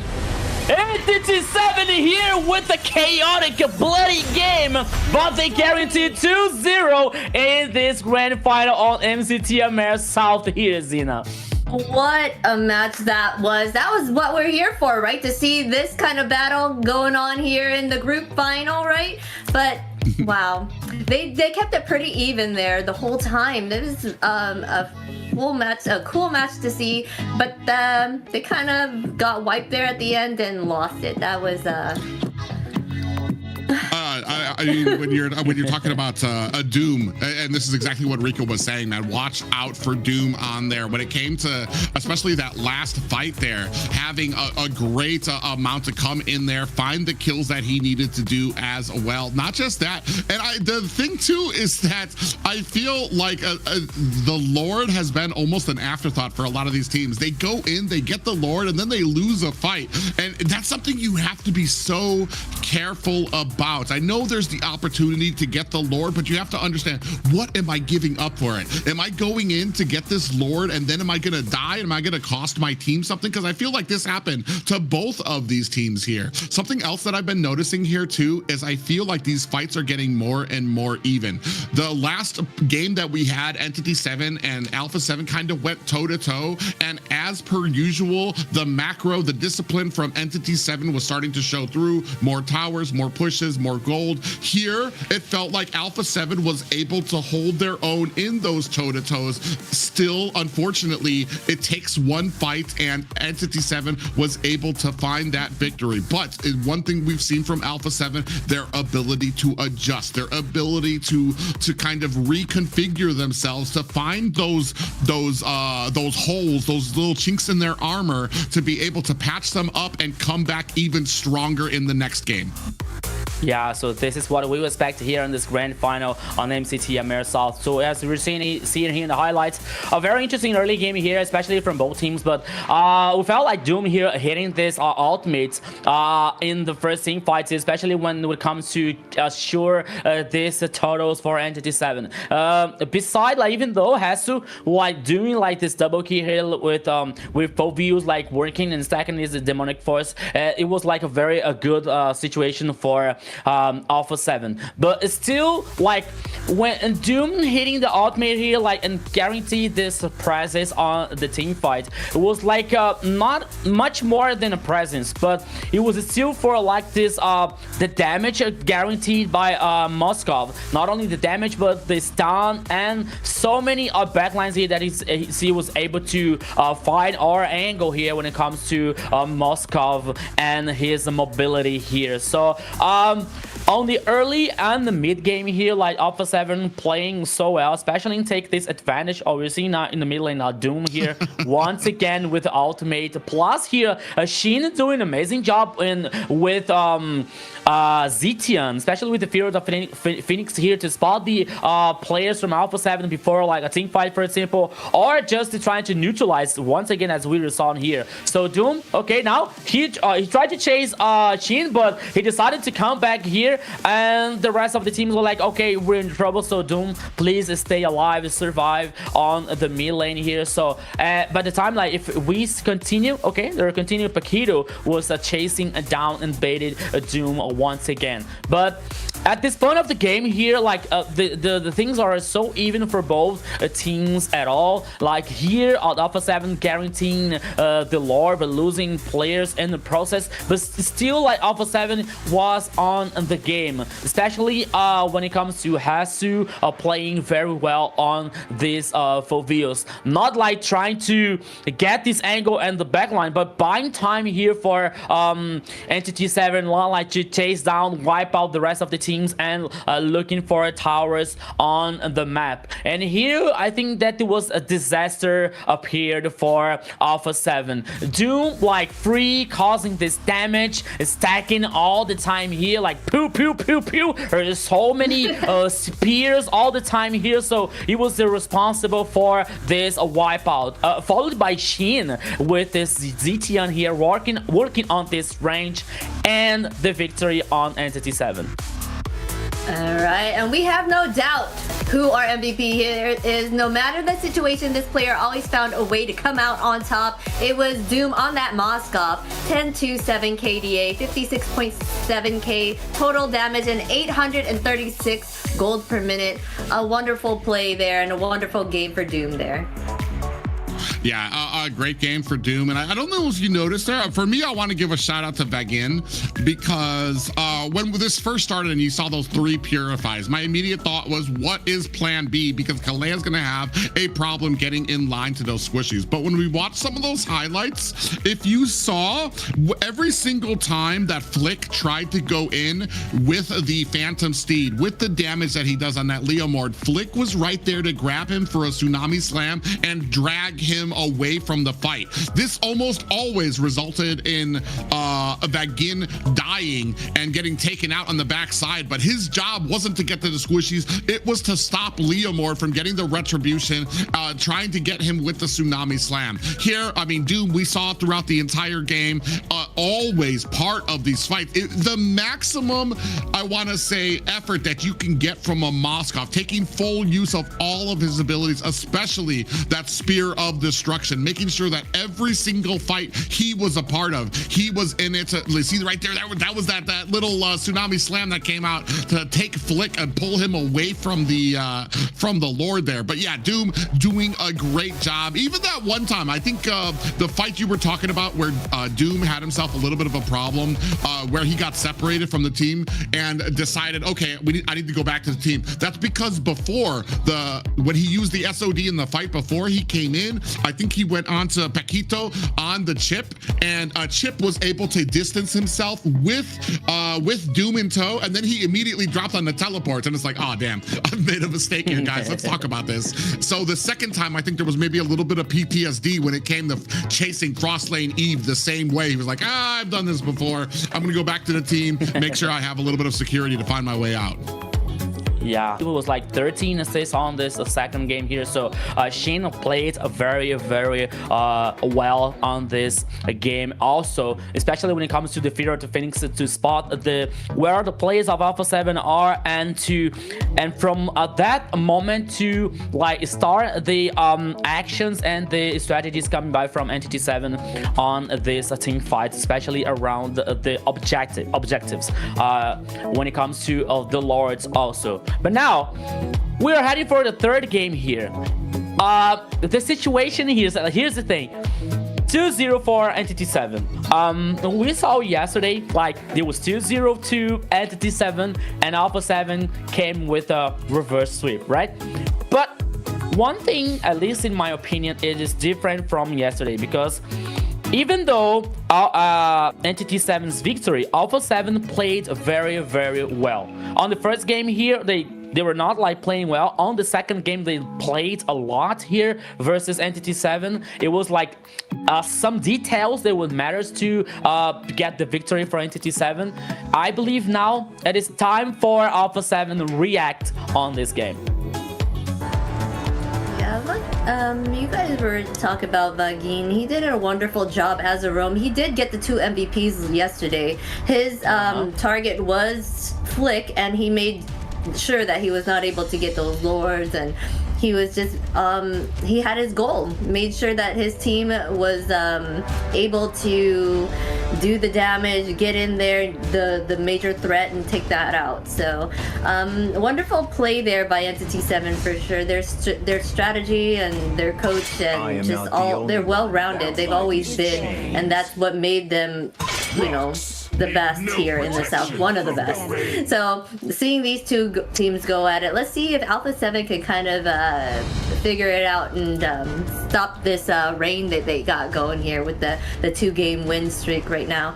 So far, they're going to go ahead and ban out the Phoveus and the Boxia up first.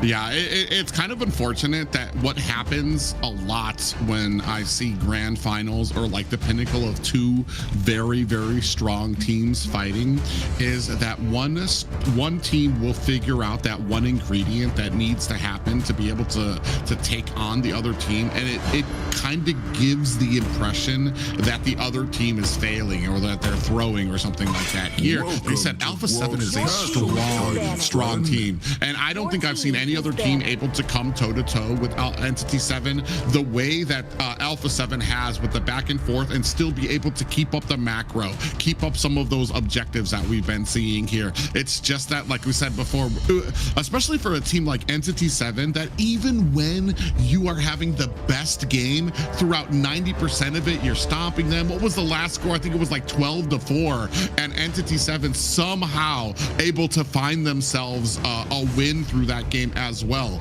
And that's something that you always need to be worried about, even when you're in the lead. Now we're talking at a point where Alpha 7 has kind of lowered it to where you guys are on even ground. That's something that's even more dangerous for Entity 7 or for Alpha 7, because Entity 7 is so good even when they're on their back foot. And here you haven't even been able to threaten them as much just yet. Your team is Yeah, and especially when it comes to like these both teams, like we were talking before this broadcast, and Private was asking telling and talking about like some histories that we were able to see coming up here between these two teams, and Zena was talking about Vagin and his brilliant performance on the second game, and I believe that I was looking up from some facts and some data here coming out from Vagin. Vagin is a very experienced player. Like he's been through the scenario through many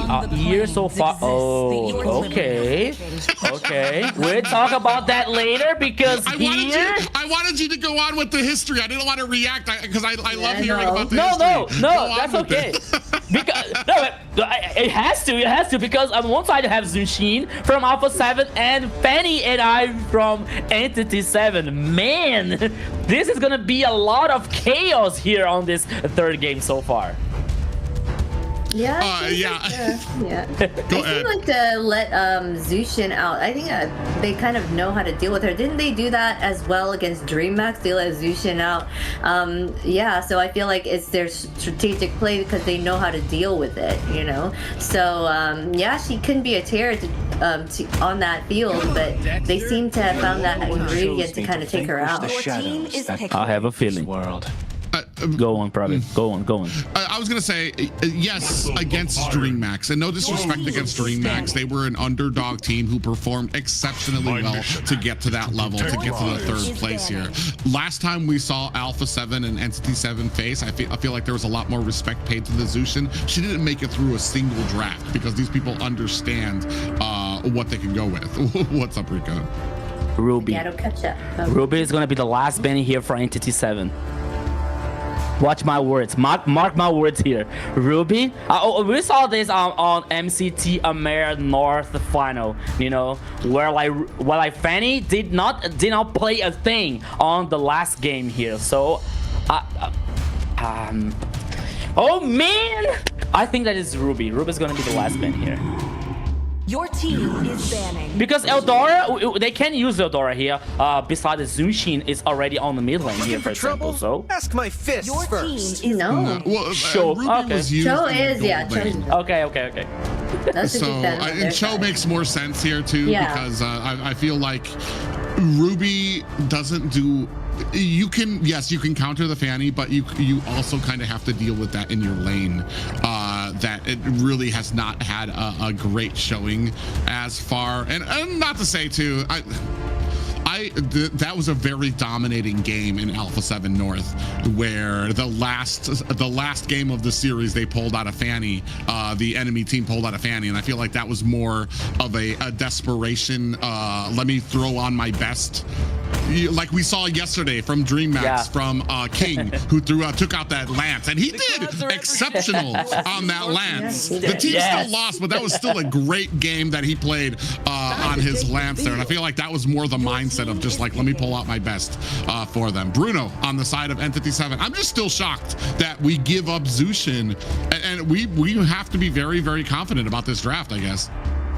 No, I feel like Fanny can kind of like swoop in and kind of take her out, like if anything. So maybe that was their kind of plan there, and it's smart of them to take out Cho because that is a big counter for Fanny, kind of to take her out as well. So they went ahead and banned that. They picked up the Claude and Suyu here on Alpha 7. Bruno for the side of Entity.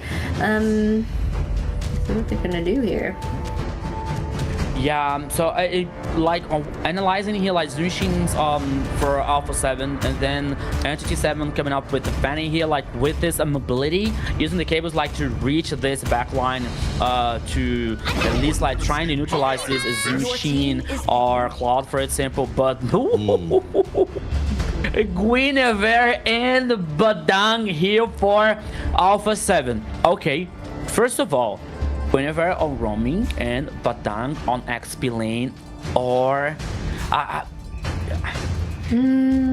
because we used to see Badang and roaming also, right? Yeah, so it could be, who knows what it could be. It could be either or, for sure.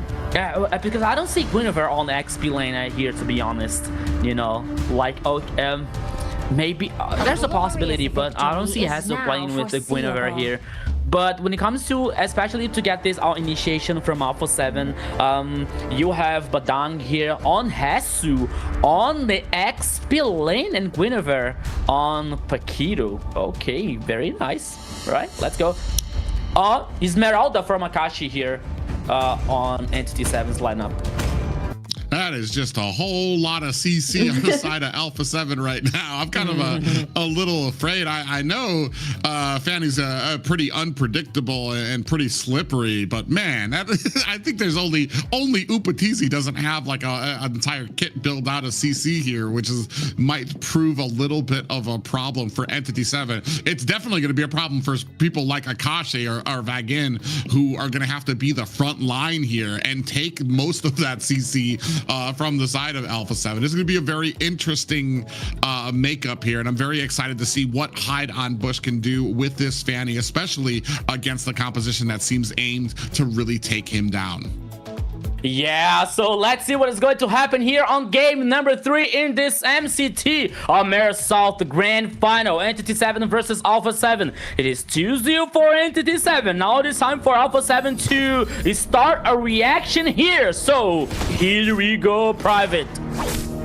Yeah, very excited here. You can see both of these teams both of these junglers doing an even job when it comes to taking down their buffs here. We're going to see how this early game kind of develops, because the big thing for me is, as powerful as Fanny can be, there are a lot of boxes you need to check during objectives to have a successful game. You're really leaning on your team to get that vision so that they immediately sees Hesu gonna go ahead and die for him. But like, you're really leaning on your team to get that information to you so that you can go in when a jump comes out there and try to put the damage. Paquito has to flicker out. Hesu's gonna find a big push onto them. Yeah, so here now Hide on Bush playing aggressively here to deny this farm to Alpha 7. So one thing that here at Alpha 7, I think that one of the situations that they can read is like, okay, they have a Fanny, so maybe we're trying to push some pressure or to trying to dominate somehow on the purple buff here to deny this this win condition for Fanny, as we all know. Oh, here Doom versus Upatizi. Okay, so very interesting 1v1 here. It's Bruno versus Claude. Oh, we're gonna see here which is gonna have this advantage, but so far, Upatizi, at least with the Dexter hologram here to like gain this position, he might have some advantage on this early game. Well, you can already see the laning down at the bottom really going in favor of MCT7. Akashi having a great game on that Esmeralda. I'm not sure if he saw that flick went into that bush. So yeah, they're going to have a 2v1 down at the bottom, but does look like Akashi really kind of pointing is able to kind of force them away. Paquito getting a little information from Entity 7 is going to go ahead and retreat back to this turtle that's being started by Alpha 7. Oh. Big pop-up lands on the back end. Is that going to be enough? You see there with the revitalizes out there, plus the cables coming out. The blazing duet on the backside. Hana and Bush is able to find the turtle, and Hesu able to find a kill onto Begin. Akashi able to take down the Alpha 7 jungler. Now the fight continues here. A big fist crack coming out, followed by the pop-up. Now looking for the escape underneath the towers. Oh, Akashi might be in a little bit of trouble. Frostlane Eve bravely able to find a slam onto him in that lift up, but no worse for wear. 1-1 and a turtle for the side of Entity 7.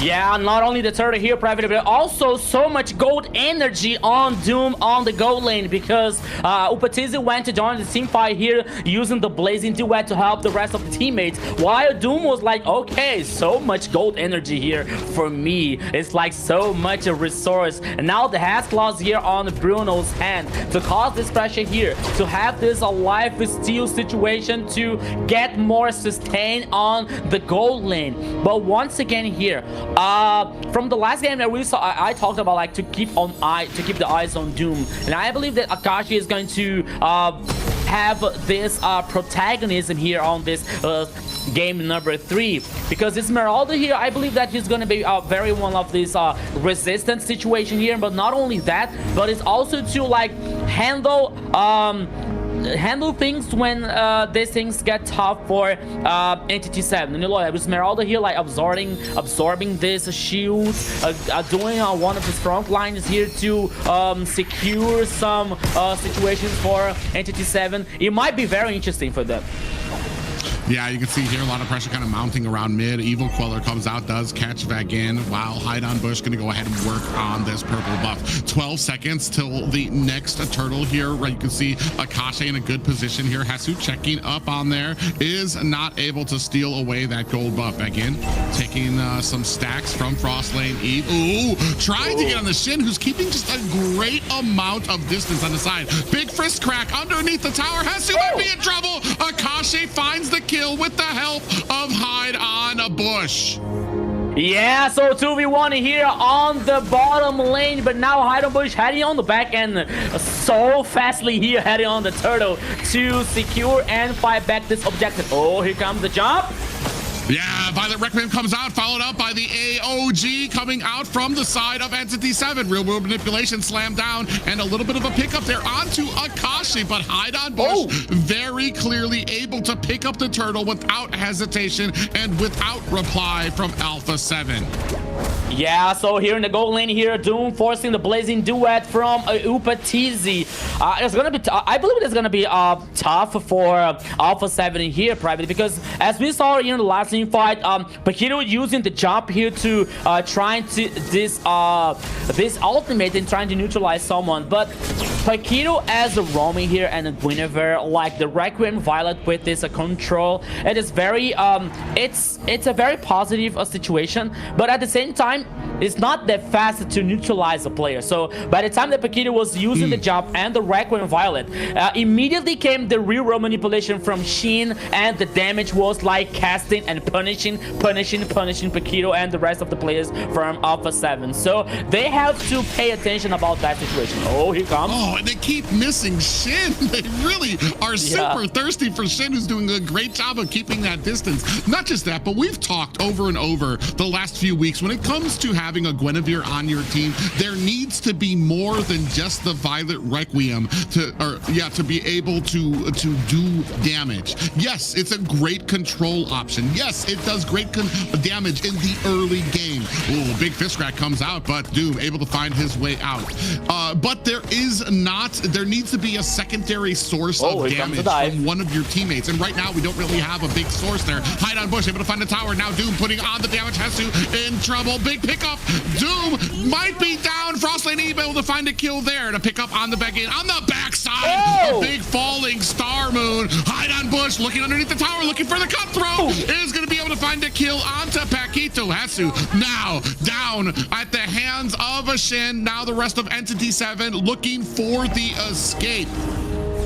And I'll tell you here, Private, it could be very worse. Oh, Frost Lanevi completely lost here versus 3 players. 1 more kill for Entity 7. And I'll tell you, Private, it could be worse for Alpha 7 if they haven't beaten a Doom here on the top side. So Doom was out, but still, like, Entity 7 was able to respond back this initiation. Now, 1 more total for Entity 7. The 3rd one for the team from Chile. The goal lead here, like, heading for more than 3k, and Paquito once again not hitting someone with the jump of Guinevere. Yeah, and I feel like this composition from the side of Alpha 7, yes, you have a great amount of CC, but the damage, especially in the early game, just is not there. You have Flick, I want to say, is probably the only real source of damage right now, and I think the only thing he has right now is a Sky Piercer. We're really waiting for Upatizi to come online, get those 3 items he needs. Meanwhile, Entity 7 just have a huge amount of damage that they can dish out there. Now, Frostlane Eve gonna have to back up. Paquito backing up from the side of Akashi and Vagin coming in. Shin and Hide on Bush looking for an angle to possibly find themselves a little bit of blood here now. They're gonna go on to Paquito. Paquito. In comes the cutthroat from Hide on Bush. Yeah, so Paquito was taken down here once again. And now here comes the 2nd tower on the top lane for Entity 7. Man, 1 more game here. Entity 7 has this advantage, playing so aggressive once again. And now with Fanny. Oh, here comes. Yeah, AOG comes out onto the back lines, and Frostlane Eve looking for an escape. Hesu trying to fend them off with that fist crack. Flick able to find the kill on the Hide on Bush, but Doom able to find the tower. Flick finds himself a double. Shin in trouble, gets taken out by Upatizi. They do have an answer back. 4 down for the side of Entity 7. Akashi by himself trying to fight off and fend off the team of Alpha 7 eventually falls. Here comes the Maniac from Flick here of Alpha 7. A completely wipeout here on Entity 7. And now the Lord easily free for Alpha 7 to get back in the game, my friend Private. Everything is tied up once again. Yeah, and I was just talking about how the only real source of damage is coming from Flick and eventually Upatizi. Flick eventually, I mean, with all of that CC, was finally able to get in a good position to get down Hide on Bush, and just 1 by 1 able to find the other members of Entity 7 with that immense damage coming out from that Tsuyo. Now has Entity 7 a little bit on the back foot, trying to fend off for this tier 2 tower. The whole of Alpha 7 trying to mount a lot of pressure there as Lord coming through the mid lane. Yeah, so here comes the Lord. All right, I think that he's heading for the mid side, on the mid lane here now, on tower number 2. So here they come. Alpha 7 now has this advantage to try to at least take the high ground towers left for Entity 7. Here we go.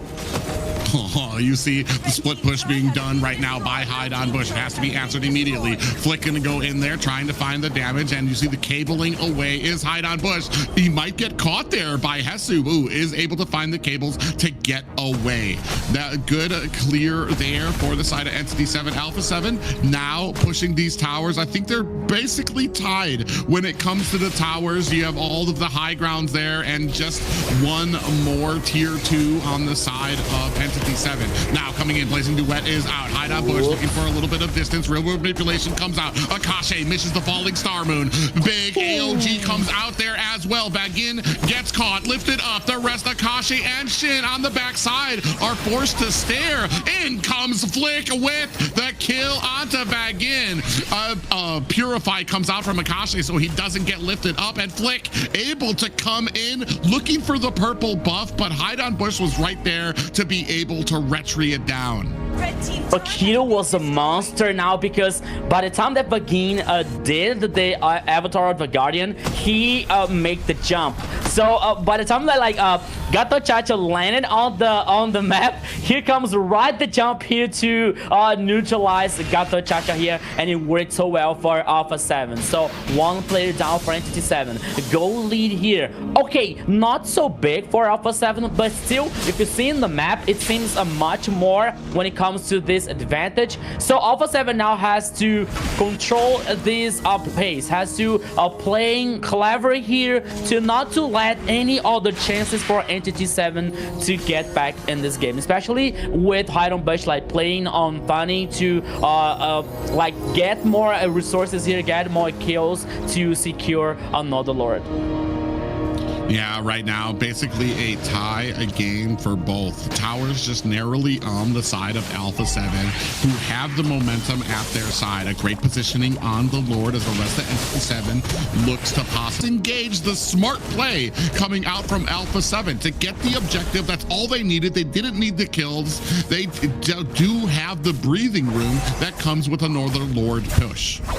Yeah, and I believe that it comes to a point of the game that Fanny is like, I think that Fanny is not gonna do much here on this situation, because it comes to a map domination, it comes to this controlling sides here for Alpha 7, and especially when like the most of the players are getting stronger, as we saw now the Blade of Despair on Alpha 7's jungler, but here it comes because Alpha 7 are causing this pressure.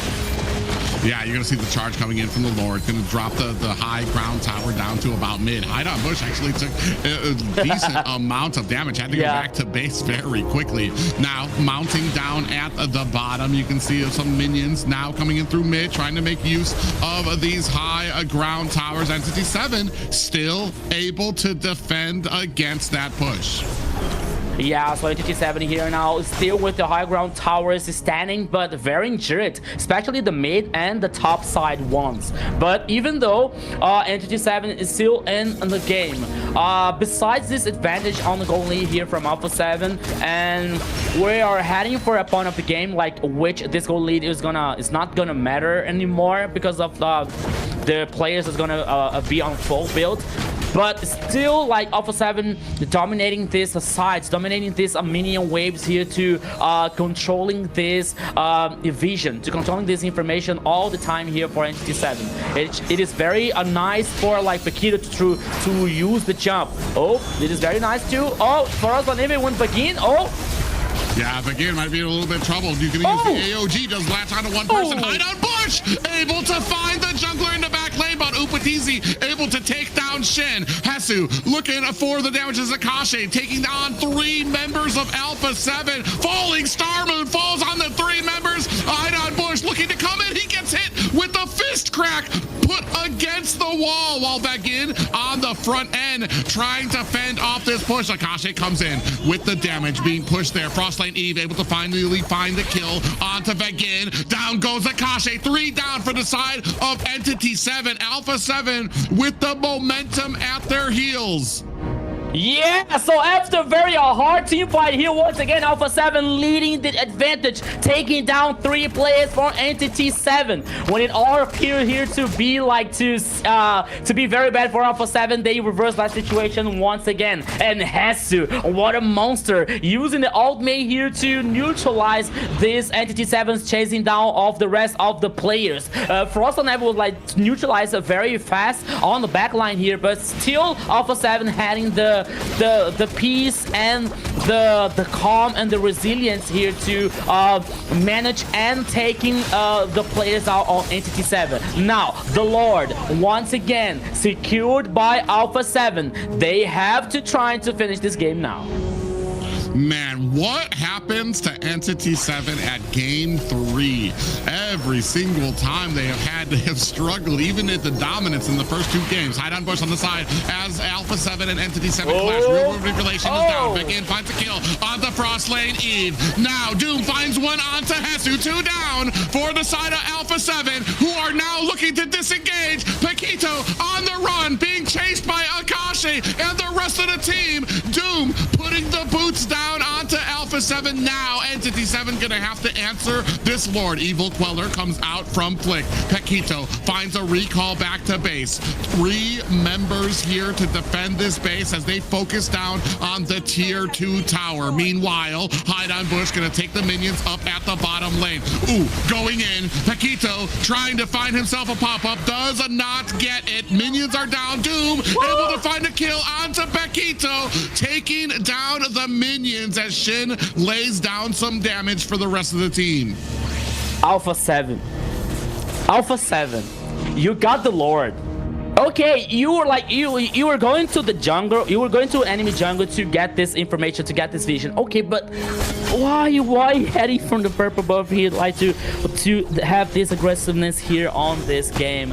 And now you lead like Entity 7 to get back in this game once again. At least they didn't lose the high ground tower here on the mid lane. It is like a very good point for Alpha 7, but still now Entity 7 taking a chance and opportunity to this confidence to once again play an aggressive. Oh, Flick on the bottom lane, but oh, okay, Upatizi default, like he returned the damage so well here on Flick.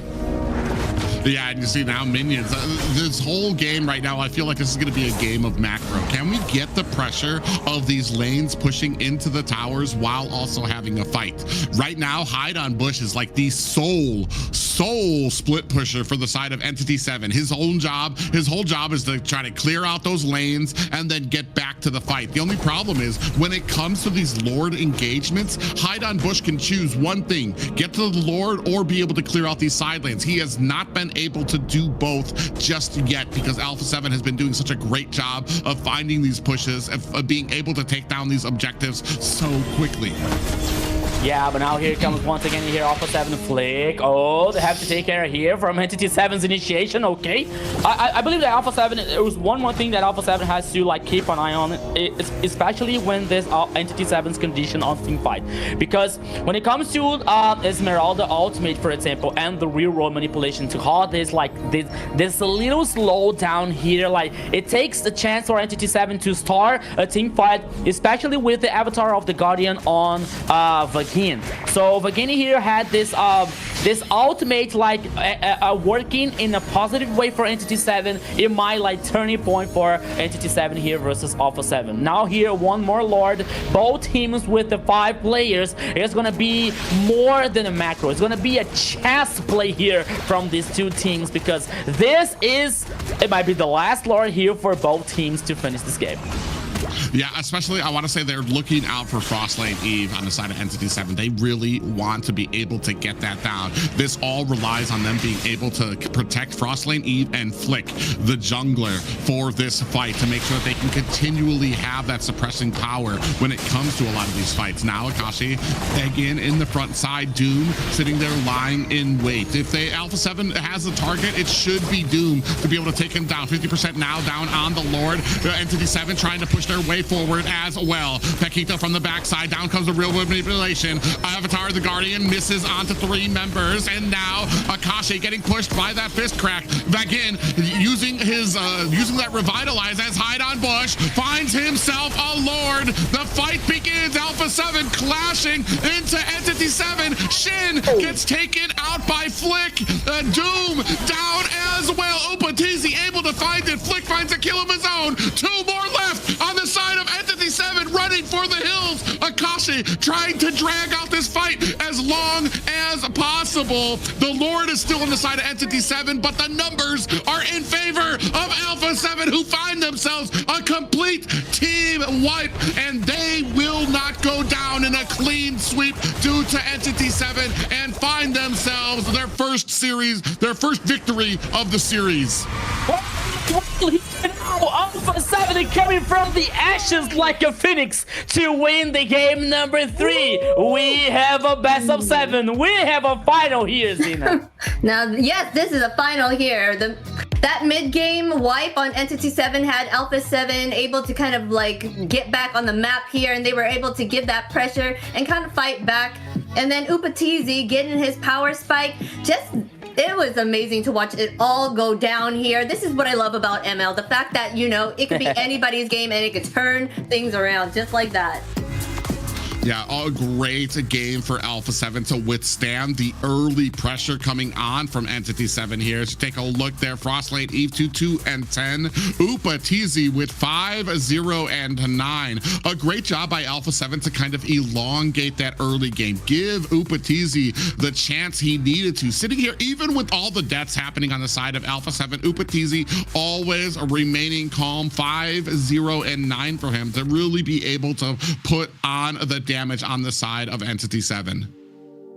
Yeah, so very tight up here. Third game is still heading for Alpha 7, especially with this resilience coming out from these players. Flake playing very well here on Suyo and Upa TZ with Claude. Even though like with so much pressure on the goal lane here caused by Doom and Bruno, so Patizzi was able to like, okay, we have to calm down and wait for the right moment. And the right moment came by the time that Entity 7 like were too deep on the mid lane and lost all the players in I would say that so unusual coming out from Entity 7, but in a time that they were not disciplined here on the mid lane, losing all the players in the process. But by the time like at this point of the game, like Entity 7 and Alpha 7 like playing very tight on the goal lane here, we're seeing like, especially when it comes to Flake, like using a Fanny very nicely on the early game, especially like neutralizing on the XP lane.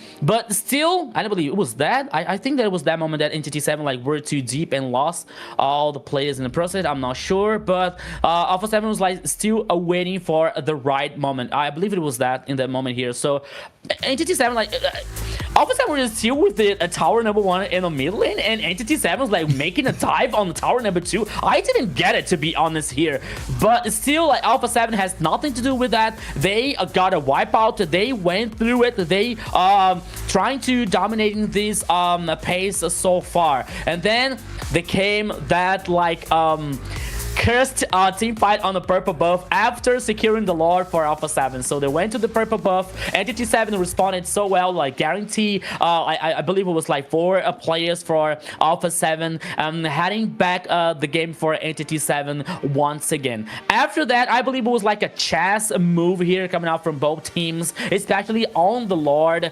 and Upatizin working so well on the position and situation here to avoid this damage coming out from Sheen and Doom, for example, and also causing this damage with the Blazing Duet, waiting for the right time from this games here. So we hear the last Lord here, so I believe that item bush, I believe that was the purpose was not to getting this Lord on reset here, which gave Alpha 7 the chance to respond so well here.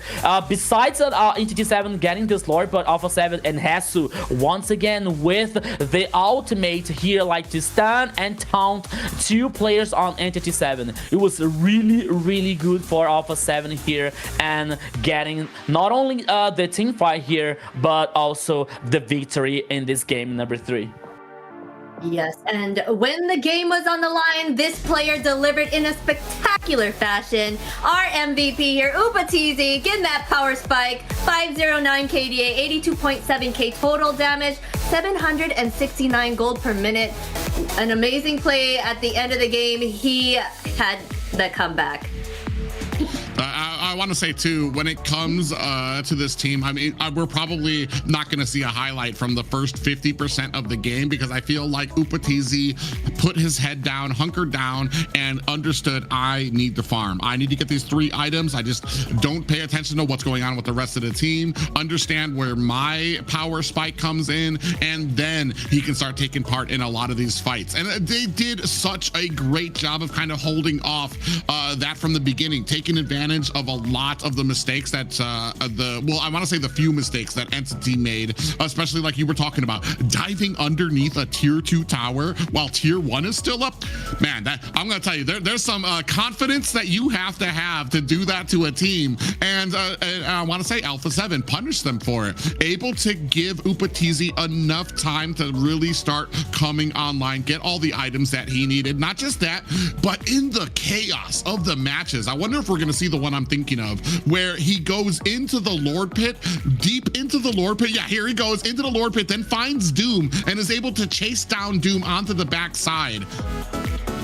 Oh yeah, so Upatizi here like working so well on this Blazing Duet and this mobility here with the Dexter hologram to neutralize the carry ones from Entity 7 and guaranteeing the victory on the game number 3 here for Alpha 7. We have a best of 7 here. Okay, Entity 7 is still strong, but Alpha 7 make them bleed once again. Hey, it could be anyone's game now with the global bans happening. You know, there's going to be less of a hero pool here, and it still could be anyone's game. We're only like 3 games in right now, and there's still someone needs to win like probably 2 more here if they were to try to win Entity 7, or it can be Alpha 7's game. Like, you never know. It's interesting to note too as well. Yesterday, this is exactly where Alpha 7 was able to turn it around on to Entity 7 after the second game. It felt like on the third game, they were able to come together, understand what they needed to do to be able to push this and take it to Entity 7 now. So I feel like the ball is in Entity 7's court right now. Are you going to be able to adjust as well? Or is this wash? Is this momentum that comes from Alpha 7 usually at game 3? Is that going to be too much for them to withstand? I mean, they have plenty of time to figure it out. We have a best of 7 here as well. So we'll just see how well it kind of comes in there. Right now, going back into our game 4 draft. Yeah, looking at so many gray heroes here, like banned on the global ban. So which one is supposed to be banned here on the game number 5? So far, number 4. Sorry. Game number 4. I'm too early. I'm really excited. But Alpha 7 heading for a Herrick here at the first ban, like focusing on this goal lane on Doom so far. So let's see. Protection from the Box, yeah, okay. That's very good. I believe that Alpha 7 now is banning Zunshin here to avoid from Entity 7, because even though like I think that now they have this like this confidence and this powerful to turn even this series here to go on 2-on-2. Yes, for sure. They're gonna go ahead and ban out here in Boxia. I guess they still have that Zusha. Yeah, never mind. They're gonna ban that out. They knew how much of a terror she could be. Like, even though people think they haven't figured out that it's not true, because she can be a menace for sure with her CC. They're gonna ban out Freya as well here on the side of NTC 7. I feel like if it, yesterday when we talked about it, Zushin was banned the entire time. I feel like here, Entity 7, maybe it's kind of sacrifice giving up that Zushin pickup, at least so that now they can have a little bit of breathing room. Something that we don't have to ban it anymore. We don't have to worry about it. It's out there. We lost to it. Let's pick it back up, boys. Now we have a free slot that we can use for our bans and not have to worry about that pickup there here. I want to say, like, yeah, a big Magic users being banned out by the side of Alpha 7 here, and I'm kind of wondering where we go from here. Still have some options, Phoveus and Marcel being some big ones for the, I want to say both of the teams. Phoveus? No, only for has he been used yet? Yeah, Alpha 7 used Phoveus. Yes. I believe it was in the first game.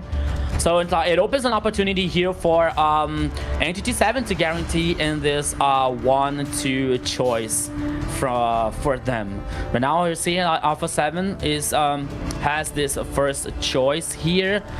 Oh man, Suyo is open for Alpha 7. No, it's not open. It's already been used. Boxed is banned. No Marcel. Who's left? Harley, Oh my yes. god. Right now, on the Harley, side I want to say for NCT 7, they Harley's can probably pick the up. next best option. Your team. Oh, Yeah, I was Carry, gonna say okay. Carry was open because they kind of used a lot of their marksmen out there, so Carry would be the top priority pick. But also Harley's still open as well for them to use. Phobius on the side of NCT 7 that they can pick up. They went ahead and picked up the Harley there. So there's still a lot of options here left for them to choose from. Now I'm kind of wondering what you pair it with. Do we potentially find ourselves at Phobius, maybe, especially with a carry, or is it a little bit too early on our side to pick up the Phobius? We can still kind of wait.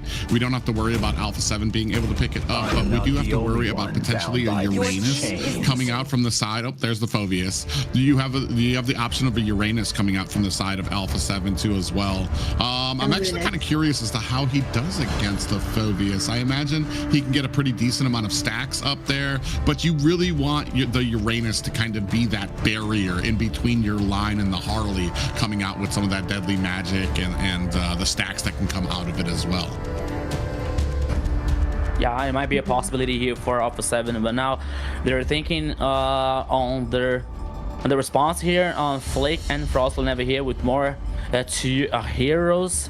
Maybe I believe they're trying to working on this Kalia and Fredrin. Also a very strong one here, like Keto playing with Kalia, like having this aggressiveness once again, like trying to use this slam here to isolate a one player, for example, or plus the Precious Rapid could be a very interesting combo when it comes to Alpha 7's composition so far. So let's see what is Entity 7's about to bring for us. Yeah, I feel like Alpha 7 could pick up the Lunix to kind of like help with Harley, trying to get that mid lane there for them. We are waiting to see now what Entity 7 will pick up. The Valier, they're gonna push Kalia away and Fredrin. Okay. This land is our Well, I mean, you basically come with your own Purify on Valier with that Vengeance Flame, so you'll be able to get away from that. And I want to say too, Kalia was banned out twice by Entity 7 earlier than this, so apparently they do know the danger of giving Pekito that Kalia as well. So it's going to be something here very hard for Entity 7 to possibly get over. Now going into the second banning phase, Lapu Lapu taken off of the board on the side of Entity 7, and I'm kind of looking, what else are we needing? I think we're looking for a roam and a marksman on the side of Entity 7, and I want to say an XP laner and a mid for the side of Alpha 7.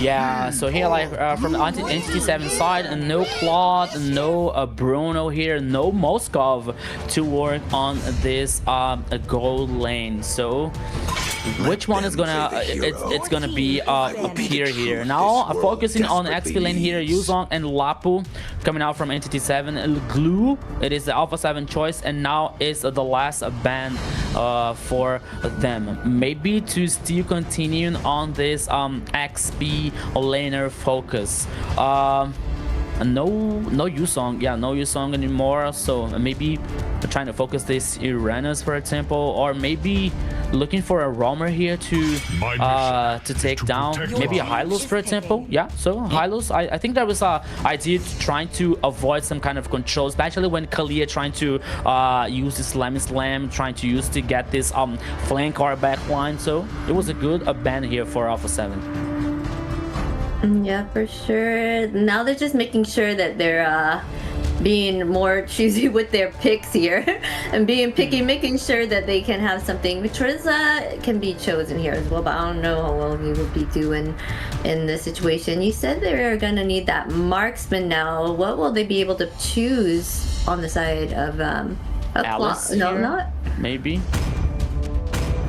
For Akashi? On the side of Entity 7? Yeah. I just hope it's not a 1-1. Granger. Yeah, it's Granger. Granger. Man, I'm not gonna lie. I adore Granger. He's probably the first hero that I one-tricked when I started playing Mobile Legends to get to Mythic. However, man, he has gone through some transitions, and right now I feel like there's a lot lacking in the damage that he can provide out there, especially if he's doing anything but dominating in his lane right now. I feel like he does very well against the carry, so I'm expecting to see some pressure coming from Alpha 7 to try to hold Granger back. But like I said, if he's doing anything but dominating in his lane, I feel like the damage can lack, especially with a lot of what I've been seeing builds on the Granger too. I've been seeing like Sea Halberd builds on him, things that don't really specialize with the poke that he can do. Oh my god, Paquito, we saw this yesterday, the Paquito coming out from Alpha 7, I believe it was on Hesu, and he absolutely ran through Entity 7. Oh, I like the Akai pickup here though, to really offset a lot of things. So even if we can't get the stun with like a Zeshian when that Tsunami Slam comes out, Akai can just instantly barrel through the competition. Yeah, heavy spinning here, all coming out from Vagin on the roaming here versus Paquito. I believe that Entity 7 was just like trying to work on this poke situation here on this range, especially when it comes to Sheen and Doom and Hydon Bush, trying to avoid this proximity here from Hesu, Flake, and Paquito with a Kalia. But it's still like for a Doom here with the Granger versus Carry, and I believe like especially on the late game here, Carry having this ability and having this advantage, especially to melt down the tanky heroes coming out from Entity 7. So it's gonna be very tough for both teams. I believe especially for Entity 7 on and Doom here on Granger. But let's see what is going to happen here, probably, because once again, welcome to the Land of Dawn. This is the grand final of MCT AMER South. Entity 7 versus Alpha 7. Here we go. Entity 7 has an opportunity to take this to game point while Alpha 7 are looking to tie up the series. Which one will prevail? We are about to find out here as we start things off. Entity 7 already with the aggression, starting with the invade. Flick sees it as you want to engage in here. Gonna go in. I'm not even sure who got that. Begin taking a lot of damage. An early flicker coming out from Entity 7 on Begin there. Now fighting over this Litho Wanderer, and I'm not even sure. It looks like Flick was able to successfully get it. Yeah, Entity 7 here like trying to play an aggressive, but now here forcing. Oops! Oh, what a nice little opportunity there for Paquito. Comes in to get the jump, but Vagin was right there waiting. Hesu might be in a little bit of trouble there. Gets the shielding from his punch there as Akashi has to turn tail. Yeah, both teams here like in a turbo mode, forcing the flaker from the both sides here, Begin and Sheen using the flake, while Upatizi and Paquito from Alpha 7's side here. So the first minute, almost heading to the second one here, are both teams like not only trying to reach level 4 as faster as they can, but like using their abilities to force the spells before the first turtle. So let's see what is going to happen on this situation so far. Yeah, you want to say Doom here. Both marksmen kind of evenly matched here. Upatizi being very careful about his spacing around, trying to use the minions as a shield, but Doom doing a good job keeping a lot of those minions on his side. Now he's going to go ahead and try to join his team at the turtle fight here, being pulled out by both teams. Entity 7 getting backed up a bit. Hesu from the side there. Again, going to get that information there. Doom, ooh, takes a lot of damage. He's going to have to get underneath the tower, but Hesu chases him, able to find himself a kill there as well. That's going to be the marksman down for the side of Alpha, or for the side of Entity 7. Now Begin going to come in here. Big pop-up comes with the fury of the Phoenix. Stuns coming out as Paquito goes down. Next is Begin. 2 roams exchanged for a roam as the turtle gets reset for the side of Alpha 7. Still trying to do the best they can to zone out as Flick picks up that turtle with a retribution. Are we still looking for a fight? Look, Shin backs up very wisely, but is going to have to recall back to base. Yeah, so Alpha 7 here getting the first turtle and plus the kills. 1 for Flick and 1 for Hesu. And this like is not a very good way. Oh, in the top side. Yeah, Doom in trouble, gets ganked. Paquito doing such a great job with the Kalea, getting around as quickly as possible. Hide on Bush. Do they notice that the Paquito is right there? He's going to have to look for an escape. They look for the chase, but immediately find a disengage. 3-1 right now in favor of Alpha 7. Yeah, and one thing here that we have to consider is like Harley's situation here, because we know that when Harley starts behind, it's not so good for it. It's not so good for him to cause dispersion, to impact on the game for Entity 7. So losing the first turtle here, not getting these assists or getting the kills on this early game might be a problem for Entity 7 and Hide on Bush here on Harley on the jungler. Yeah, and yeah, when you hold them back, I mean, you're constantly behind when it comes to damage, so it's going to be a real issue when it comes out, especially with all these different options that we have for Alpha 7. The damage coming out from Hesu, you've got a great tanking ability from Flick, Frostlane Eve with the world of CC coming out there. We do see Hunter Strike being picked up for Doom as pressure begins to mount at this mid lane. Yeah, so here now 4 minutes and 38 seconds, almost 5 minutes, and now the second turret heading on the top side of the river. Oh, Heidenbish trying to steal the golden, but oh, here comes Flick. 2v1, but okay. It's just to say hi. Yeah, and you have Flick down at the bottom of the map, and that's going to go ahead and leave a little bit of an opportunity for Entity 7 to go ahead and start on this turtle. You see Flick trying very quickly to get to the turtle to try to close the distance there. Oh. Doom finds a kill onto Upatizi up at the top lane. Akashe duking it out with Hesu. They're going to go ahead and clear him out and find themselves a decent amount of room to start up this next turtle. Doom, oh, gets hit a tsunami slam, but with the Purify, Doom able to get out of it. Back in, finds a kill on the Hesu. Hide on Bush, able to take down the turtle as the rest of Entity 7 chasing down and pushing back Alpha 7. That is the Purify situation here, at least for Entity 7's in favor. Doom taking down here on taking the kill. Plus the tower on the mid lane for Entity 7. Besides, like, they lost the first turtle, they got the second one. Now the tower on the mid lane and the top side here, a very interesting situation for Entity 7. Yeah, and I want to say the domination in the top lane right now. A great job by Doom to be able to find that kill onto Upatizi. That was basically a 1v1 there. And Doom able to bait out the Tsunami Slam, Purify out of that, which gave them a tower and the turtle buff as well. The rest of Entity 7 now looking to possibly get a flank onto this bottom tower as well. Sky Piercer now picked up for Doom. Yeah, now here Entity 7 working on this macro, taking down the tower on the bottom side, but Hesu was responding on the top side here, taking the tower, the first one. But even though Entity 7 working on this map domination here, like taking the first line of towers, and it is very interesting for them because it gives Entity 7 here like the opportunity and the chance to hide on Bush. Like, oh, here comes Paquito. Yeah, look at the damage going on to Paquito, looking to try to run away. Doom able to spray him down. Now, in the midst of it, Hesu ends up getting taken out. And the damage fury of the Phoenix to try to find the stun to turn this around. Upatizi finds a kill onto Akashe, but Idon Bush able to reply quickly. Now, trying to chase out Upatizi while the rest of the team. Idon Bush finds a kill on the Frostlane Eve while the team here tries to dismantle this tier 2 tower.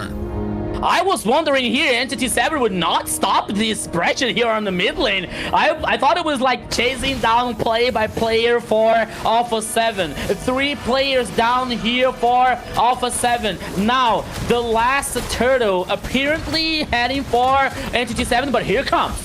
Oh, Upatizi does find himself a Tsunami Slam, but it's not enough. I think it gets purified out again. Ooh, look on the backside. They find Hesu. Akashi knows he's got the smell of blood on there. Hesu tries to go in, tries to find the damage as Akase finds the damage. A heavy spin is out. Again, goes down to Upatizi, the Lord. Turtle still taken by Hide on Bush. Doom able to find himself a kill onto the enemy jungler as the rest of the team battling it out. Akashe finds a kill on the Frost Lane Eve. Upatizi finds a kill onto Doom. Shin able to take down Upatizi, and we have a complete team wipe on Alpha 7 side. A wipe out here for Entity 7 once again, but letting the turtle here, the last one for Entity 7. I believe that at least this team fight here was like determined by some details, especially like leading Doom in a good position here, like comfortable for Doom, like causing this damage. Alpha 7 has to do something about that. Okay, like Paquito, like having this good intention maybe to try to use this slam, but even not even though, but while Doom, and yes, only Doom here with the Purify, while Doom having this Purify, is gonna be very tough for Paquito to find this way here to neutralize the gold laner from Entity 7. So they have to find a way, especially like it can be with Hesu, for example, using Paquito with this dashes and to short out the distance. But they have to do something beside Doom here to neutralize not only the gold laner here to start, and the rest of the teams for Entity 7. I think you're exactly right too. The Tsunami Slam right now is being countered by the fact that the only real target is Doom, who has a Purify and has been saving that Purify for the Tsunami Slam during these opportunities. You could try to go for the Valir, you could try to go for Shen. Ooh, big pop up there. So out comes the Tsunami Slam, followed up by the Fury of the Phoenix. Big heavy spin coming out from the side of Vagin, who gets taken out by Upatizi. Now getting chased down. Entity 7 looking to turn it around. The Demonic Force slamming down as Doom finds a kill onto Flick. The rest of Alpha 7 trying to turn us around the backside. Hesu able to find the kill onto Hide on Bush. Back and forth. Doom able to find a kill onto Hesu. A double kill right now. A triple for Doom. Hesu here trying to save the day for Alpha 7, but still Entity 7 taking down 4 players or Alpha 7 here. My goodness, another close team fight between these two teams. But once again, I think that Paquito using into the Slam on Hide on Bush. Not Hide on Bush, I'm sorry, with Vagin here, with Akai. Akai bought so much time using the half spin here. It was really good, but oh, here comes Flick, the Lord here we go. Yeah, Doom trying to go ahead and zone him out while Hide on Bush gets it and closes the distance here. Tsunami Slam lands on to the backside. Oh, big heavy spin comes out. The Fury of the Phoenix to find the stuns onto Entity 7. Hesu able to find a kill onto Akashi. Shin returns the favor onto Paquito. 1-for-1 right now as the rest of Alpha 7 disengages from the Lord. But Hesu lying in wait, looking for an opportunity. But I want to say Entity 7 feel like they don't like this opportunity. They're going to go ahead and back away from the Lord as Hide on Bush goes to the top lane. Yeah, like Entity 7 here has some spider sense when it comes to this dangerous situation, but has to now heading back on the base, leading the chance here for Entity 7 to guarantee this Lord. But I believe that Alpha 7 is heading here to fight back this goal. Ooh. Yeah, you can see them all kind of stacked up here while Doom and the rest of Entity 7 now. Now you can see Doom with those shots coming out, those Death Sonatas. Is it going to be enough? Trying to keep zoning out the rest of Alpha 7. They pull out the Lord down to 50% now. Lord has been reset. Look at Hesu on the backside, looking for an angle in. He wants to find the flank inside of here. Oh, Hide on Bush might be a little too close. Hesu on the backside. Paquito goes in, finds a Tsunami Slam. Heavy spin comes out as well. Fury of the Phoenix, Flick able to find himself a Lord. Upatizi finds himself a kill while Hide on Bush returns the favor. Doom finds himself a kill onto Paquito, and now the rest of Alpha 7 looking for the disengagement. Entity 7 find themselves 2 kills, but they have to answer the Lord that will be coming out shortly. Upatizi trying to protect this tower. Now the rest of the reinforcements from Alpha 7, while Entity 7 now looking for the disengagement. Yeah, so the Lord here was for Alpha 7 in the last team fight, but they lost 2 players in the process. But now here Alpha 7 trying to chase the rest of the players here on Entity 7. Meanwhile, like Shin was like Clean wave from the minions on the mid lane here to delay this minion waves heading for Alpha 7, which turned this Lord here like almost useful for Alpha 7. I think that at least giving a tackle here on the tower number 2. No, oh, not even a tackle here. So okay, so useless Lord here for Alpha 7. At least not useless, but always to buy more time for a carry here in this late game that she can carry. Yeah, I want to say right now what's been happening is I feel like the Tsunami Slams, they continue to go on to Vegin, who immediately activates that heavy spin, and then followed up by the Fury of the Phoenix coming out from Alpha 7.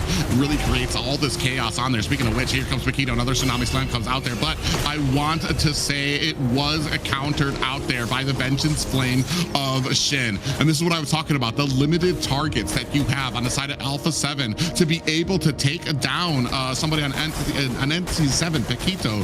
I mean, the only real targets he has is Vegin, who he's been trying, but there, I mean, you're not really going to be able to burst down a Kai, especially when he has a heavy spin up as well. Ooh, hide on bush. Little close to the action here by himself. Alpha 7 now creeping around the map. Yeah, so here are the items once again. Wings of Nature here for Doom, Malefic Roar, Sky Pierce, Hunter Strike here, and I'm leaning for the last item on Granger. Malefic again here for carry, so 4 items here for Upatizi, which can be very good for Alpha 7. But once again, as you were talking in private, which makes total sense. Paquito here, okay, target from Entity 7. Vagin immediately using the heavy spin here by the time that he used its Tsunami Slam. Shin using the Flame of Vengeance here. Oh, here it comes. Yeah, another heavy spin coming out from the side of Vegin. All these targets, you just cannot find it. Alpha 7 is trying so hard to find the setting potential on the side of Entity 7, but all of the targets have some type of ability, which just speaks so immensely about the drafting ability coming out. Big pop-up tried by the side of Paquito, though. Yeah, so here now, another Lord on the downside of the river. I believe this is going to be the second or the third one here, so both teams are dancing around this very important goal. This is MCT AMER South Grand Final, ladies and gentlemen. Let's go. Oops. Okay. Oh, Doom almost got caught there by Hesu, who's lying in wait, looking for the flank here. So they're going to find... once again. Yeah, Hesu is just really kind of looking for an opportunity to kind of get into here to try to get that flank to possibly find Doom. Ooh, they all turn away from there, immediately go to the mid. You see, that kind of freaks out Hesu, is like, has to back up. Now they know that Hesu is separated from them. They're going to try to chase him down. They're not going to be able to find him. They push him away, and now they're going to use that as an opportunity to go ahead and focus back onto this Lord. Doom inside the L bush now, just spraying and praying on the backside, continuing with those long distance shots. You see those Death Sonatas going out there. Again, with the heavy spin, countered by the Fury of the Phoenix. Is that going to be enough? Upatizi able to find a kill onto Vagin. Lord down to 30%. Still, Akashe in trouble. Gets taken down by Upatizi. A double as Hesu finds a kill on the Shin. Flick finds himself a Lord. It's just a Doom and hide on bush. Ooh, were they able to see the Granger? Oh, Hesu sees it. He smells it in the bush. He's looking for the kill. Doom might not be long for this world and gets taken out by Hesu. And now it's just hide on bush alone here to try to defend. A Lord at top and the rest of Alpha 7 at the bottom. Can Alpha 7 close this up? Hide on bush senses the danger. He's going to go ahead, return back to base to see if he can try to take out these minions, but it might be too much. Has hide on bush. Oh, we also have the heavy spin out. Vagin going to go ahead and try to push them away. Is that going to be enough? Entity 7 live to fight another day. That was so close for Alpha 7 here to finish this game number 4 here to turn things even up. But once again, Vagin like getting this respawn. Oh, here comes now Alpha 7. Here comes the Lord.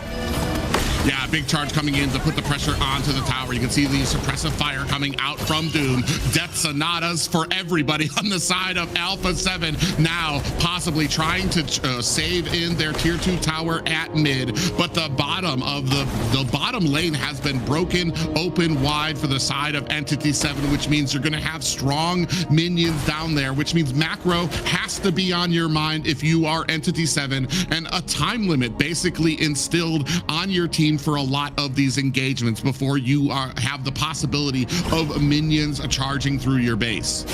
Yeah, so we used to see like most of the times Alpha 7 trying to initiate those team fights here, especially with Bakito using Tsunami Slam on Vagin and immediately using the heavy spin. But if you notice in the last team fight, like Vagin was too deep to use the heavy spin. I'm not sure, but maybe on Upatizi on carry. But like, it was too deep and the rest of the teammates were like so far away from him. There was no follow up. So it gave Alpha 7 here the chance to respond so well on the team fight here, like take down the players, opening the high ground tower on the bottom lane here. So by the time that Entity 7 tried to initiate once, it almost like worked even bad for them and they almost lost the game. So let's see what is going to happen in the next few minutes. Yeah, we are almost reaching the promised land here. 19 minutes on the board, 28 seconds left for the next Lord as both teams are scrambling back and forth. Still an even game, 57k. So even for both of these teams, but we're at a point where items and gold leads no longer matter. It's going to come down to the initiating factor for both of these teams. And unfortunately, I want to say the initiating factor seems to have always been the Tsunami Slam. Heavy spin is out. Begane's going to have to find himself a disengagement from the side. Shin comes in, trying to pour on the damage. Now a Lord up at the top a lane as Alpha 7 scrambles for it. Entity 7 still not in a good position. Doom inside the bush, kind of crawling his way toward that to try to get that orange buff pickup before he goes for this engagement at the Lord. Yeah, so here 20 minutes on this game. Now the Lord immediately started by Alpha 7, Entity 7. Oh!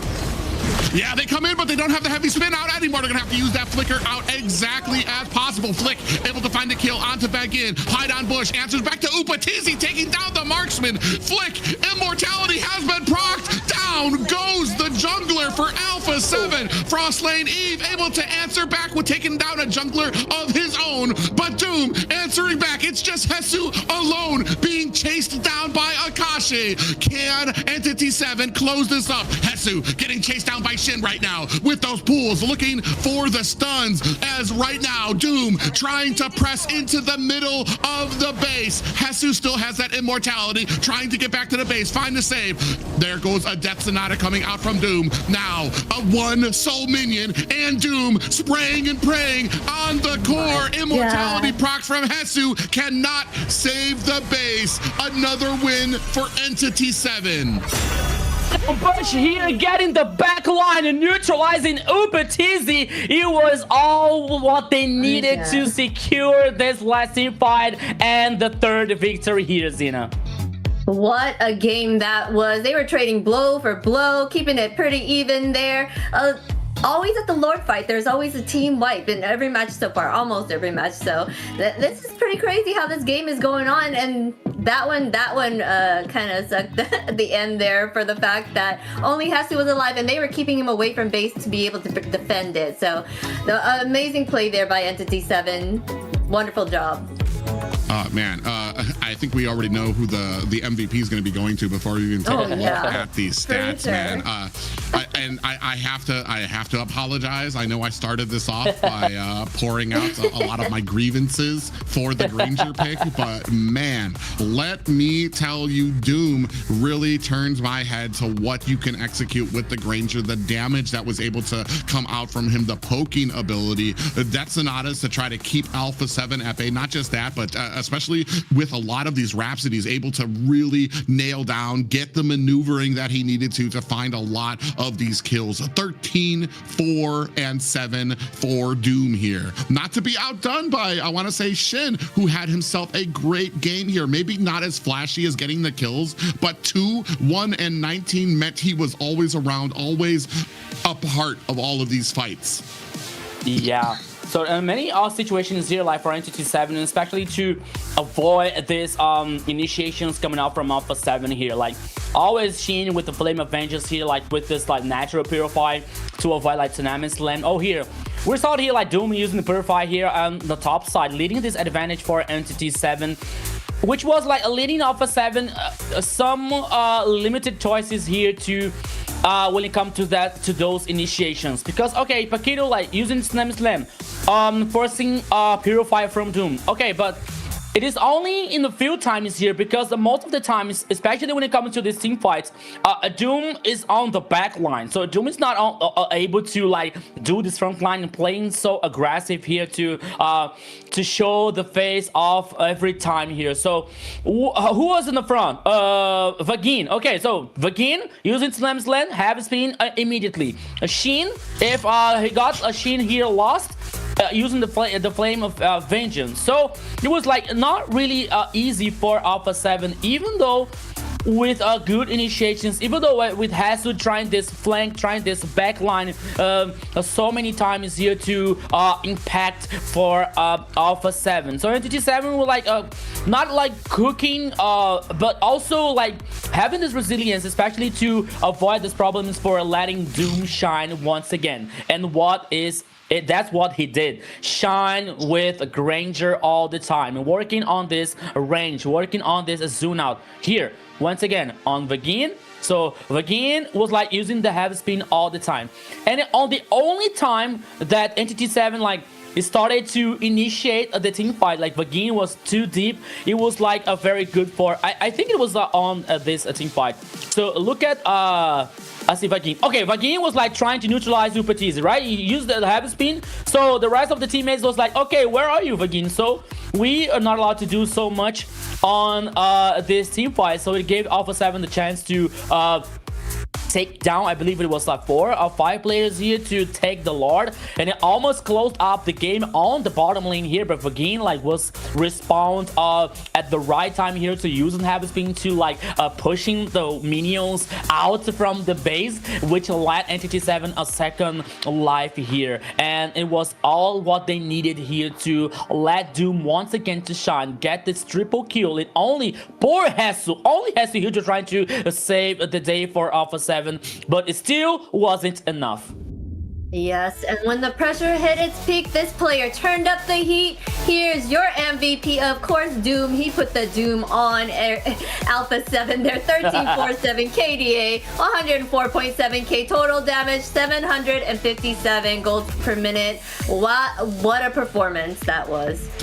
Oh yeah, I mean, like I said, right from mid game, once he started getting those items in there, he was constantly spraying, and I feel like this was kind of a problem with the composition coming out from Alpha 7, is they didn't really have a way to get to that back line.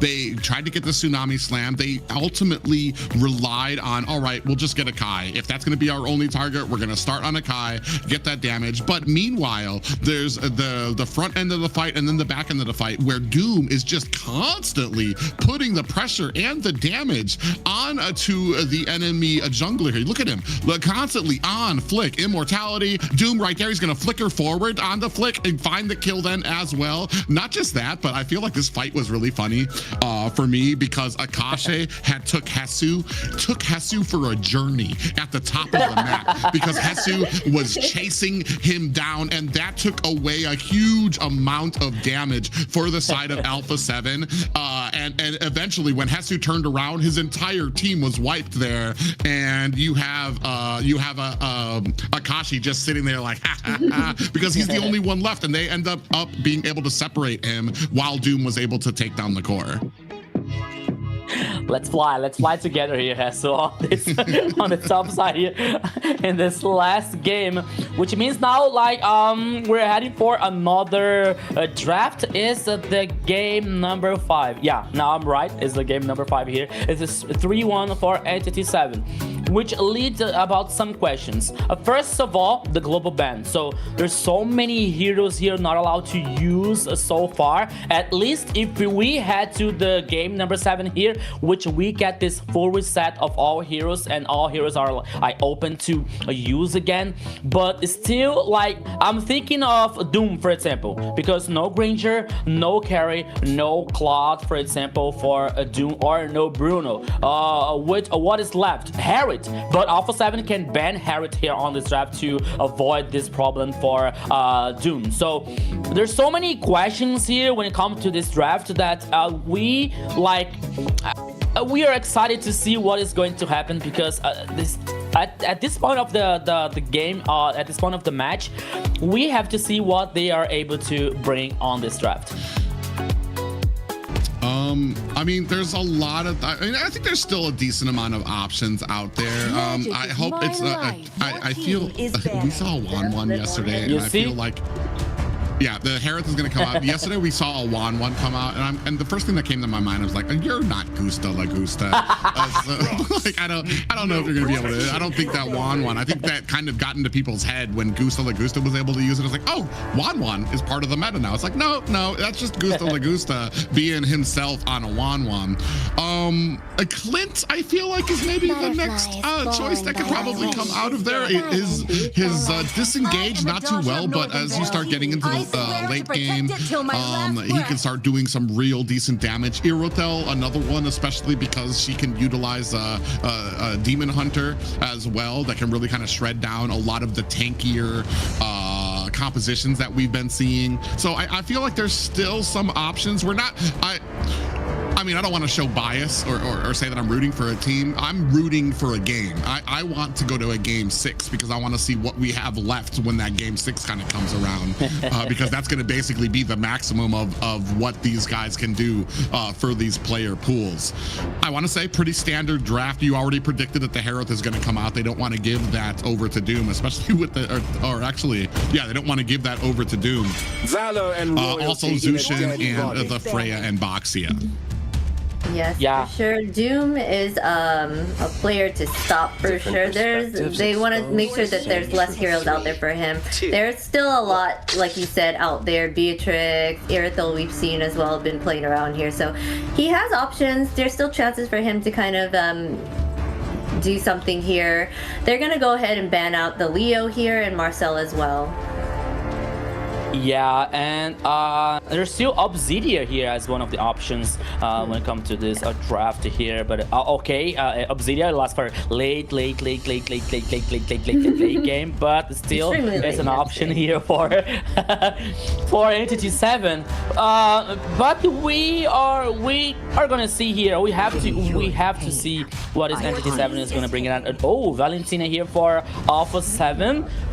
It's a very interesting one here, which means like Entity 7 now working and thinking more about this draft here, not to allow strong ultimates for Valentina for Alpha 7. But now Entity 7 here with the Suyo and Hylos. Okay, so the Glorious Path here. So that's a very interesting situation, especially to Entity 7 who likes to play like trying to dominate and playing aggressive all the time here versus Alpha 7.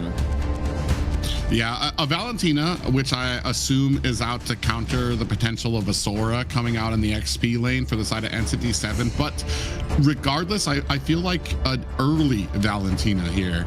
I feel like usually you kind of save that for a little bit later once you have a few ultimates under your belt that you can kind of go with there. Oh, a Joy and Gata Kacha coming out for the side of Alpha 7 here. That's going to be very interesting too, to see if that Joy can kind of get to the back line. They are not afraid of it. Carry is a decent, I don't want to say a counter, but she's probably one of the better marks. How did we forget that the Carry was still available? Yeah. I mean, there's so many bans, okay, in our defense. There's so many great heroes.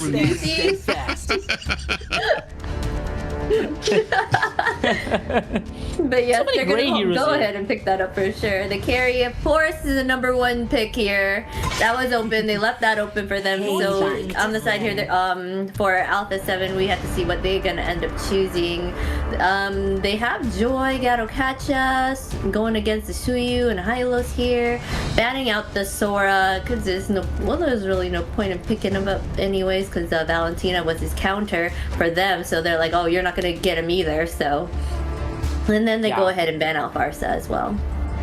Yeah, and when it comes to global ban here, guys, I gotta be honest with you. If I was a coach, there would be like so many remakes here because I would forget so many times like about the gray heroes or a banned hero that we're not supposed to use. You know, I would like, okay, so you use carry. No, the coach, carry is already banned, so we already used it. Oh yeah, really? Oh, okay, I'm sorry about that. Yeah, we already seen here that they already did that once where they it was already banned on their side, but they still banned it anyway, or they already used it, but they still banned it on the opposite team. I mean, it's something that people can make a mistake, so.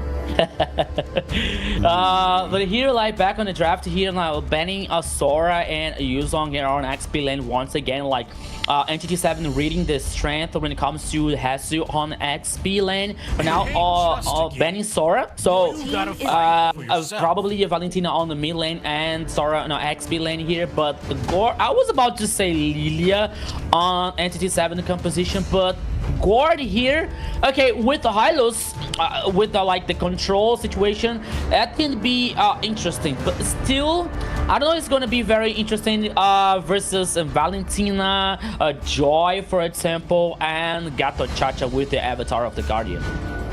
Yeah, I mean, like, and that's the perfect opportunity for it. I've been heavily critiquing the Avatar of the Guardian because a lot of people use it as an initiating tool, which everybody can escape from. In fact, the only thing he really shines against is mages who have to stand still for their ultimates, one of those being Gord. So that's going to be a very interesting, not just that, but you also have the answers who can get to the back line very quickly with those dashes. Valentina, Joy, Lapu now as well. So, man, Shin is going to have himself a rough game unless we have the XP who's gonna, I mean, a Cho could probably possibly help to possibly offset something that's going to be able to peel for the Gord, or something to possibly get some CC down when this line from Alpha 7 eventually closes the distance, which they will be able to. You don't have a Vengeance Flame to get you out of harm's way, possibly a Purify. Not bad, but Quito, I don't mind seeing that out there too. I feel like that might be able to do a good job if it sticks to Gord to be able to kind of push back a lot of these people who are going to try to close that distance. Yeah. But we believe that Paquito here is more to like from the damage on XP lane here with Akashi than to protect this Gord or making this appeal for the carry for Entity 7 here. So we are going to wait to see what is going to happen on this game so far, but which is going to be very interesting, especially on the jungler here, like Flake versus Hide and Bush, like two aggressive junglers here, Suyo and Joy. Sheen, which we're talking about, like, which is gonna have some problems here when it comes to this dashes and the avatar of the Guardian with the Paquito. On the gold lane here, I believe that Upatis is going to maybe on the early game and the mid game like bullying a Doom here, but on the late game they have to be careful about like this gold laner, which is doing a great job so far here on this final.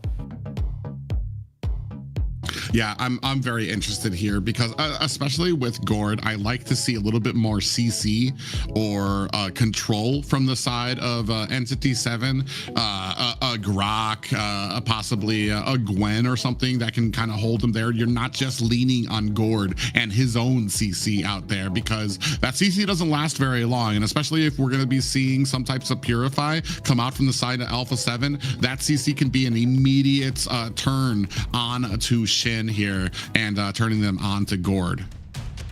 Yep, so these are things we are going to see now, because everybody, welcome to the Land of Dawn. This is the championship map from for Entity 7. Alpha 7 has to react now. It's a now or never situation for them. So let's go, Private.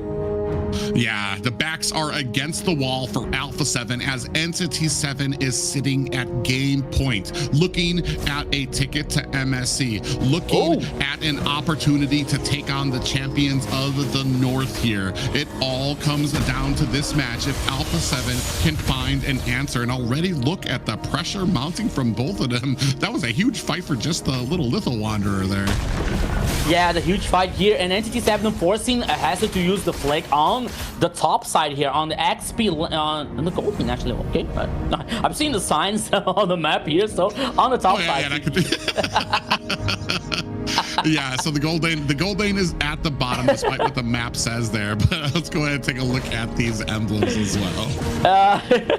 So here, like Brave Smile when it comes to Hasu, Quantum Charge here with Bruno and Carry here. Okay, and Imperial Rage when it comes to the mid lane. So Shinla working on this bargain hunter here to get these items so fast. Meanwhile, the conclusive blast here for the Roamer, if I'm not wrong. Yeah, so now on the mid lane here, like a 3v2 situation, but now they're heading for the first turtle. 5 seconds left for this very important objective here so far, Private. Yeah, you can see both of them, a little double team up at the top to try to hold Akashi at bay while this first turtle is up. Flick getting into a good position, but it doesn't look like Entity 7 are concerned. They're going to go for the bottom. They're looking for the kill onto Upatizi, and Upatizi reads it so well. He's going to be able to get that little soccer slide and get himself out of harm's way. That means a free turtle for the side of Alpha 7. And now coming in for a glorious pathway to chase down the last member here, Vagin, taking a whole heap of damage, even with the suppressive fire in the form of the Mystic Gush coming out from Shen. Hide on Bush, able to find himself a kill as well. Turning the tables here. 3 down for the side of Alpha 7, who may have bit off more than they could chew in the enemy's territory. Yeah, the start here was amazing for Alpha 7 getting 2 kills, but the response here for Entity 7 guaranteed triple kill for Hide on Butch, which is going to be very, very interesting here when it comes to these both teams once again. Oh, Joy here playing aggressive one on the top side of the river. Oh, let's go. Yeah, they're going in and going on to Hide on Bush, who's going to use that blade surge to get himself out of harm's way. Shin able to find a kill onto Upatizi with the assist of his team. And I want to say that opening is possibly like one of the worst things that can happen for you for Alpha 7. They get the Lord and then they try to chase down Vagin. All 3 of those kills went to Hide on Bush. That's like on the list of horrible ways to start a game. I want to say that's probably number 1 or number 2. Yeah, there's one thing that I didn't get it, because after guaranteeing the turtle, like using the glorious path here with Frost and Heavy to like chase down the players of Entity 7. I believe that the intention was good, but and the beginning of the team fight was really interesting for them because they got the kills, but the response was like immediately, especially with Hide on Bush. And now one more kill on the goal lane here on Upatizi. So Alpha 7 cannot lose this trade here. Yeah, they need to be very careful about this early game here, as it's really starting to edge on the side of Entity 7. Despite what I want to say, I feel like this draft heavily favors Alpha 7, but I feel like the playstyle here is definitely kind of... Oh my god, look at the damage coming out! Hide on Bush, they burst Paquito down! Frostlane Eve able to find a kill to return a favor to Shin. Now the rest of Entity 7 coming in for reinforcements. Flick able to find a kill onto Vagin, and now, ooh, very low. Hasu has to get out of harm's way. Akashi, the same thing. Doom has to use his flicker to back up underneath his tower, which will open up this next turtle for Alpha 7. It was a very tied up team fight here between the 2 teams, but at the end of the day, Alpha 7 getting this advantage to guarantee the second turtle for them. Gold lead here, there's none, because there's even for both teams. And now in the bottom lane, oh, a big Mystic Gush there. And this is kind of what I've been talking about, is like you don't really have a lot of CC on Shin. Okay, he's getting a little confident there on that gourd, especially because you don't really have an escape except for the flicker. Yeah, who needs control when I have my own stun here with gourd? I don't need you guys. But Even though here, jokes aside, Entity 7 like trying to still dominate here some initiations and some actions, especially when it comes to the gold lane here, like to delay this Bruno's power spike as much as they can. But now the tower number 1 here on the bottom lane in favor for Alpha 7. Yeah, and right now, kind of jockeying for position. We still got about a whole minute until the next turtle comes up on the map here. Both teams looking for an opportunity. Back in, gonna go in, gets a little bit of a stun there. Mystic Gush on the Paquito's gonna go ahead and use that Revitalize to get himself out. That's gonna be 2 ultimates down, or actually an ultimate down, as Shin used his Mystic Gush and he's not gonna have it available for this next fight. Yeah, which is not, it's not very interesting for Alpha 7, like if Paquito is the main target here on these initiations from Entity 7. Because we were talking about, okay, using the Mystic Gush here, Shin being like, stopped and stuck, and will be like a very good opportunity to Gato Chacha to use the Avatar and forgot it. Oh, here comes Blur's Path. Yeah, I mean, I want to say Hide on Bush has been so good with these blade surges to be able to find himself an escape to come in there. And yeah, I mean, I kind of read that when Entity 7, they're continually kind of locking on Paquito. They're looking for any target they can get. Unfortunately, that's always been Paquito. And without Hide on Bush there, they don't exactly have the damage even with the Mystic Gush kind of coming out there. Upatizi laying on the damage onto this turtle. Paquito on the backside looking for the flank. Hide on Bush spots him out. 50% now left onto this turtle. Ooh, from the backside. Is that going to be it? Oh, Hesu trying to go in with the bravest fighter. Flick able to find himself the turtle there. Now the rest of Entity 7 going in. Glorious Pathway has been laid out to help secure Alpha 7 and escape on the backside. Avatar the Guardian lands on the 3 members. Is that going to be enough? No. Back in, able to take down Paquito. 1 down for Alpha 7, but they do pick themselves up a turtle. Man, what happened to Hesu? You saw that. He tried the bravest fighter and he wasn't able to make the jump over the turtle pit there. So he just kind of bravest fighter alone on the backside of that pit there. So now another fight coming out there. Glorious Pathway laid out on the side of Entity 7. Mystic Gush latching on to Hesu, drops him down to 25%. I want to defend my brother here. I sometimes that wall is bigger than we think. It's bigger than we like able to consider. So it happens. It happens even with the best players of MLBB. But still here, jokes aside, 3 turtles for Alpha 7. But I think that when it comes to this team fight, Entity 7 are having this advantage. Oh, once again, Frostblood never here. Let's see Mystic Gush coming out from Shin, which has been a very pain in the neck here versus Alpha 7. Oh, here we go. Ooh, big flicker comes out from Shin. They really tried. Avatar the Guardian and a Glorious Pathway coming out. They really thought that they had Shin, who able to flicker himself away. And now going to go ahead and mount some pressure onto the mid lane, looking to take this tower for themselves. Look at the backside, Hide on Bush, looking for an angle in here. Is it going to come in? And that's going to be enough pressure for Entity 7 to take themselves down a tower. Now continuing on the fight, Akashi in trouble, taking a lot of damage, going to have to use that Revitalize to keep himself up. Or Vagin going to use the Revitalize to keep up his XP laner. I thought that we would be watch the same mistake again coming up from Entity 7 on the tower 1 and 2 on the mid lane. But now they took down the tower on the mid lane here, and they decided not to take this overextending here versus Alpha 7. A very good idea, but now the Lord is on the pitch here on the downside of the river, but Vagin is aware of that, so both teams now are fighting to this Lord.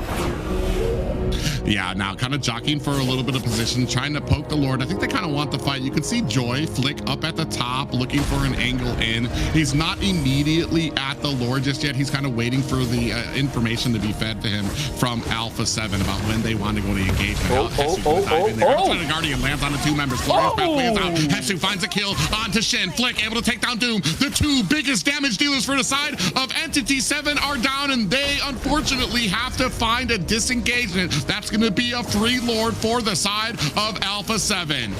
A very good initiation now from Alpha 7. 2 players down here on Entity 7. Now the Lord heading out for Alpha 7 here. A very good chance to open the map, to open the towers. Meanwhile, Akashi was like compensating on the top side here, taking down the tower number 1. But the Lord is heading on the bottom side here. Meanwhile, like as they don't have the tower number 2, only the high ground towers here on the bottom lane. So now Alpha 7 has a good chance here to work on this pressure.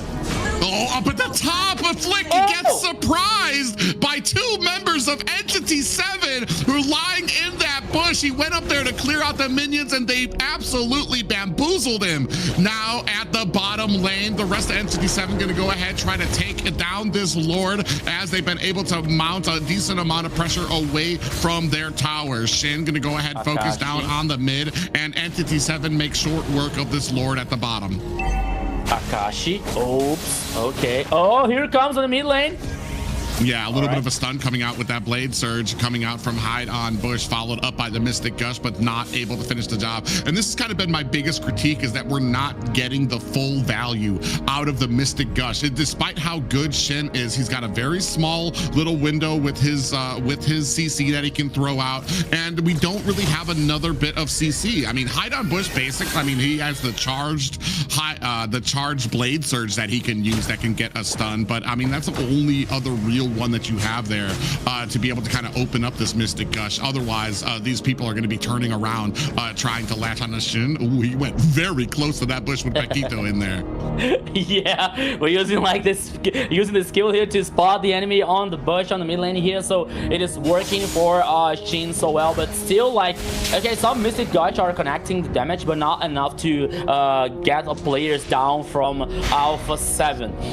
This game here, like, besides Alpha 7, like getting this last Lord, oops, here again versus Hasu. Okay, what? Forcing Hasu here to get back. Meanwhile, Entity 7 is destroying 1 tower here on the bottom lane. You know what is it's more funny here, it's funnier. Entity 7 lost the Lord and they don't have the tower number 2 on the bottom lane here, but even the gold lead here, even from Entity 7, even though, because we saw Akashi a surprising flick on the top side here, taking down, and Entity 7 not losing the rhythm on this game so far.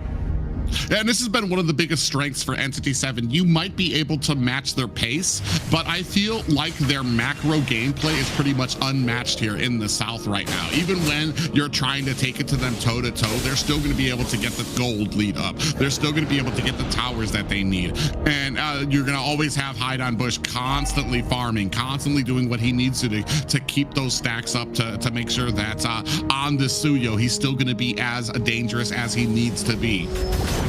Yeah, but now here, 1 more Lord on the top side of the river here. Both teams are aware of that. Akashi, the most aggressive one here, but here comes the rest of the teams here. The rest of Entity 7, the Lord with almost half HP, but now getting a reset. But now Entity 7 immediately is starting this Lord again. Will we have a very strong team fight here? Once again, Lord it comes, Lord and goes, getting reset, gets off the pit once again. Both teams are baiting to bait the bait of the bait here, Private. Yeah, I mean, I think they realize how important this Lord is in this next fight. This could be the game caller. Their Avatar, the Guardian, comes out. Shin immediately flickers out of the way. Akashi caught in there. Out comes the Glorious Pathway back in. Running back, getting the healing. The rest of Entity 7 forcing onto Alpha 7, who's forced to disengage. Paquito goes down. Down goes Flick. A double, a triple for Hide on Bush. Oh my God, 4 down for Hide on Bush, trying to get this last Savage. A Savage for Hide on Bush to end the series for Entity 7, who will be going to meet the North American representatives. 1, 2, 3, 4, 5. A Savage here by Hide on Bush, and most important of all, the champion Entity 7 on the grand final of MCT AMER South, Zena. Wow, what a way to end it with a savage at that. Entity 7 taking the win here. Wonderful job by them. They just had really great team play and synergy that it was not a matchup at all against them at this point. Boy, let me tell you, that is how you end a series. Hide on Bush came back with a vengeance, a full savage to close out this game. And unfortunately for Alpha 7, who put in as much as they could, Entity 7 retained their title as the monsters of the AMER South. Yeah, look at Viking here with the sunglasses to take all the fashion style on this Entity 7's art on being the champion of the MCT AMER South. Well deserved for Entity 7.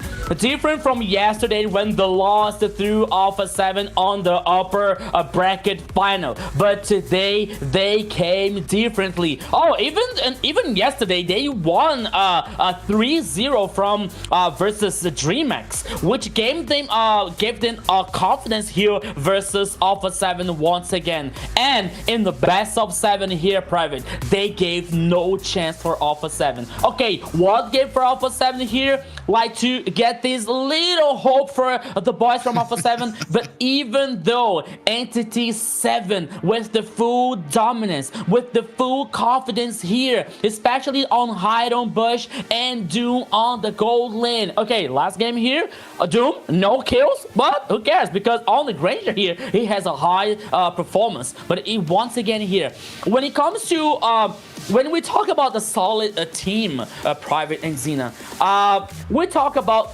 the 5 players are so good, right? But we can say that maybe someday someone is not so inspired, someone is not so like in 100% on the performance, but it is still have the other friends, it is still have the other teammates to compensate this performance, you know. So here from Entity 7, I don't think it was the case, because everyone played so well. Akashi, Doom, Shin, Hide on Bush, Vagin, oh my goodness, especially playing with Akai here, for example, to avoid those initiations on the last game. Here, a savage from Hide on Bush on the last game here. What a golden way to finish this MCT AMER South and leading the title for Entity 7.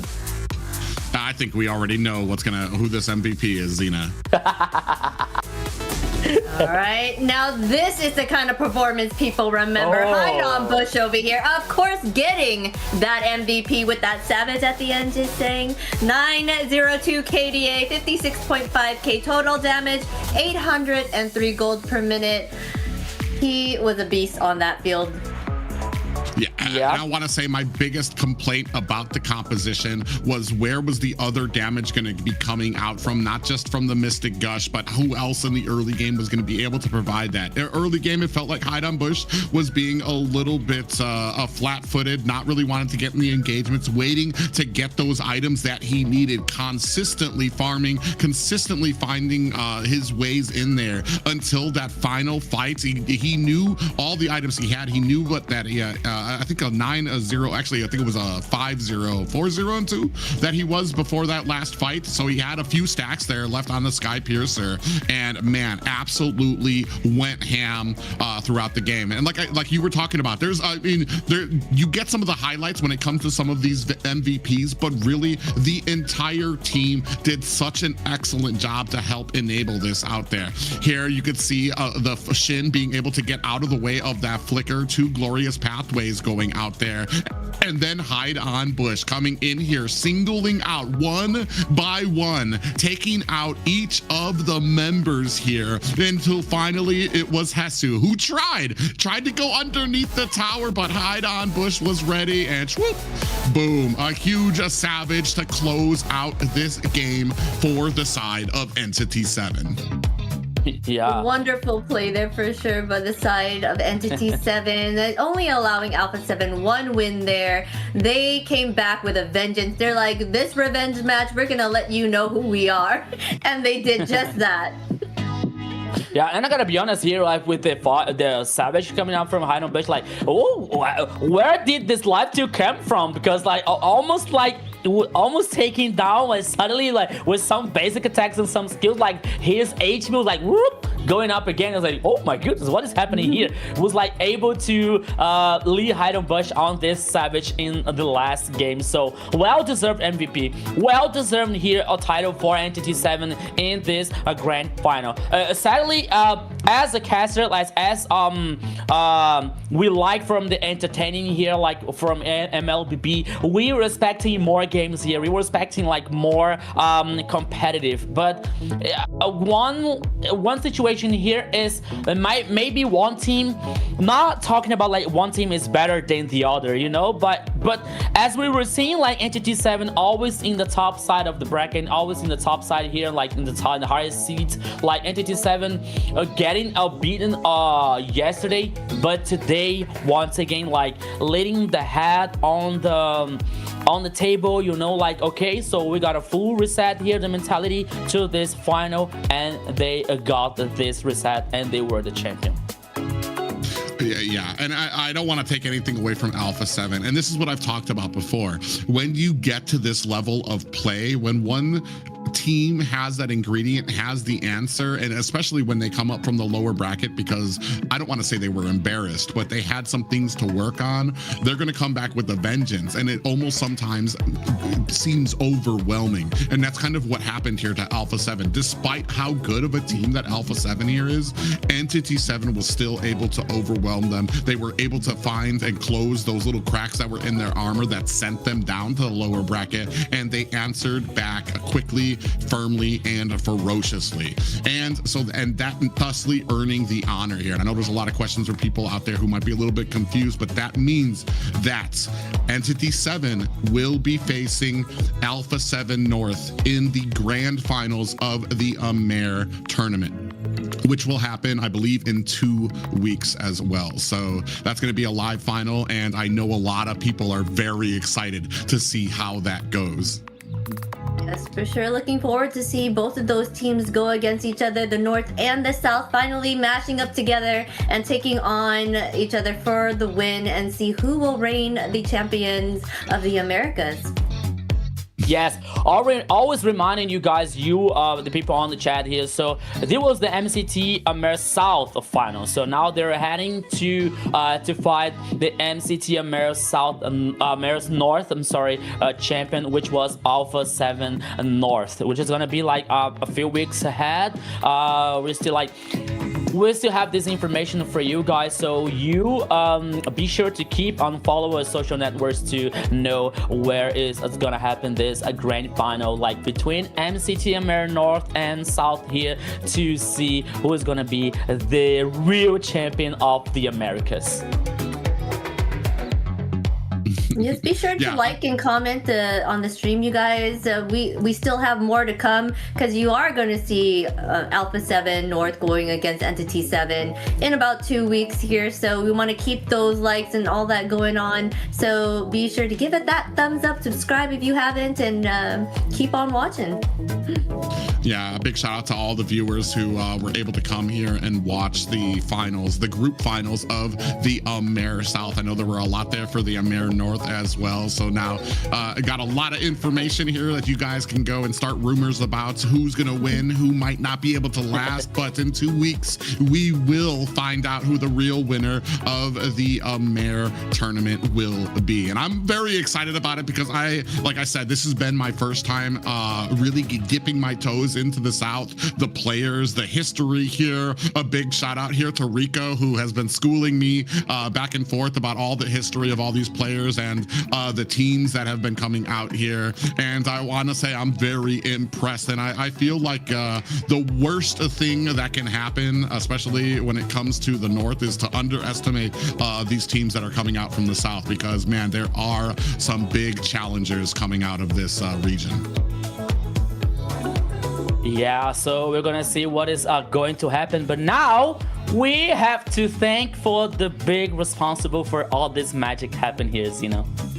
Yes, we gotta give it up to Runestone for putting this all together for us. Runestone.gg is where you get your data and analytics to be top tier, just like these players here on the tournament. Yeah, if you guys are looking to up your gameplay, up the level of what you want to do, become a pro player, that starts with information about the game, and look no further than to find that information on runestone.gg. Yeah, so you have the chance to improve your gameplay level here with Runestone, and we are sure that you learned something watching this grand final here on the MCT AMER South. So thanks to Runestone here for making this magic happen here for us. Yes, for sure. Make sure you take all this information that you learned and put it into your gameplay when you go play Mobile Legends as well on your own. Yeah, I know. There's a lot of things gonna come out, and I want to say I've kind of thoroughly enjoyed. I know South America has had a little bit of a taste when it comes to the global bans and stuff like that. Here, I feel like it has been a great experience to cast and to even figure out some of the strategies coming out from a lot of these teams when it comes to these bans and who's left and who's been picked off there. And then when we get to those later stages where we're all just like, bro, I don't know. All my picks are grayed out, so I don't know what else we can go ahead and pick. Maybe you guys in the viewers out there in the chat can go ahead and let us know what you thought about the global bans as well. Yeah, talking about this global ban here, as we're seeing, like so many situations when it comes to this MCT AMER North and South here, which is gonna be like, was a very big surprise, because we were watching like the other regions tournament, like MPLs Indonesia or Philippines, for example, which they don't have this system. But so many people like asking about this global ban and why the other regions doesn't have this format here yet. But it still is something that I believe that Moonton is working on it, but it still is something new for the players, for the teams to like to work and get adapted by that. But I believe that it's going to be very, very cool and very like a dynamic system for the rest of the planet here, as if they work with a global ban. By the time I believe that for our casters, for us casters, and for the people on the chat, to see like many heroes, to see the other heroes, sometimes that they're mains, sometimes that they're like the favorites on this championship scenario. It's gonna be like one of the coolest things from MLBB, from Moonton so far. Yes, for sure. I'm super excited to have this implemented more out there, because I, for one, enjoyed seeing a lot of my players or my heroes that I play on the field that are not usually picked in these tournaments. But be sure to follow us on our social media, guys, and MLBB, NA Esports. We're on Kick, Twitch, X, Insta, Facebook, YouTube, TikTok, you name it. You can stay up to date on what's going on in this tournament as it goes on, and more as well on other tournaments that happen within the community. Yeah, if you guys missed any of the action, if you were unfortunate enough not to see the spectacular ending to the South Grand Finals, I'm sure you'll be able to catch the highlights and all the action on MLBB NA Esports as well. All of this plus what is happening on MLBB scenario, on MLBB ecosystem, packed notes, new heroes, memes, our content creators, the beautiful casters as you see here ourselves, everything you are about to know if you follow our social network, and even more the other events, even the other championships like EWC, like the MH, which is gonna be I believe in Turkey this year. So many cool things on MLBB scenario that you can know and you're about to know if you follow the social networks. And for that, this is the last time you're gonna see us, so be sure to follow us on our social medias. Private Dancer, Zena, Lily, Rico. We have our social medias here for you guys, and you guys can keep up to date with us and chat with us as well and follow us. Any last words do you guys want to say to everybody before we head on out? It has been an absolute honor to cast for the South. I know for North America, it's been a learning experience because I know a lot of us didn't know a lot going into this, and I feel like I'm very honored to be part of the reason that we will know a little bit more going on into these grand finals. It's been an absolute honor. Like Azina said, unfortunately, this will be the last cast for us for this first season of the AMER South, but hopefully you guys will be paying attention and see us returning for the next season as it comes up and more news gets announced. For Zena, Rico, it has been an absolute honor to cast alongside both of you. Yeah, so as Travis said, go ahead, Zena. No, go. It's been an honor here to work with you guys, Zena, Private. You were amazing. Me as a Brazilian caster, like being on the English broadcast was a hard challenge for me. Being honest, I'm so sorry about my English level. I'm so sorry about anything here, guys. But this is what I love to do. This is what I like to do. Even though it's been a hard challenge for me, from the first day, meeting you guys and working with you guys, it's been an honor. It's been so happy for you. I'm gonna stop talking right now, so I'm gonna cry. So please, Zena. Oh, don't cry. It's been an honor passing along you guys as well. And with that, the journey comes to an end with an incredible South Group final here. From the opening matches to the Swiss stage, all the way to tonight's championship battle, we've witnessed amazing plays, unforgettable moments, and non-stop passion from every team that stepped onto the stage. Tonight, one team rose above the rest and earned their place as champions. To all the players, to team, staff, and fans, thank you for being part of this incredible journey and for making this journey so special. And from all of us here at MCT AMER South, thank you for watching, and we'll see you next time for more Mobile Legends action. Bye, guys!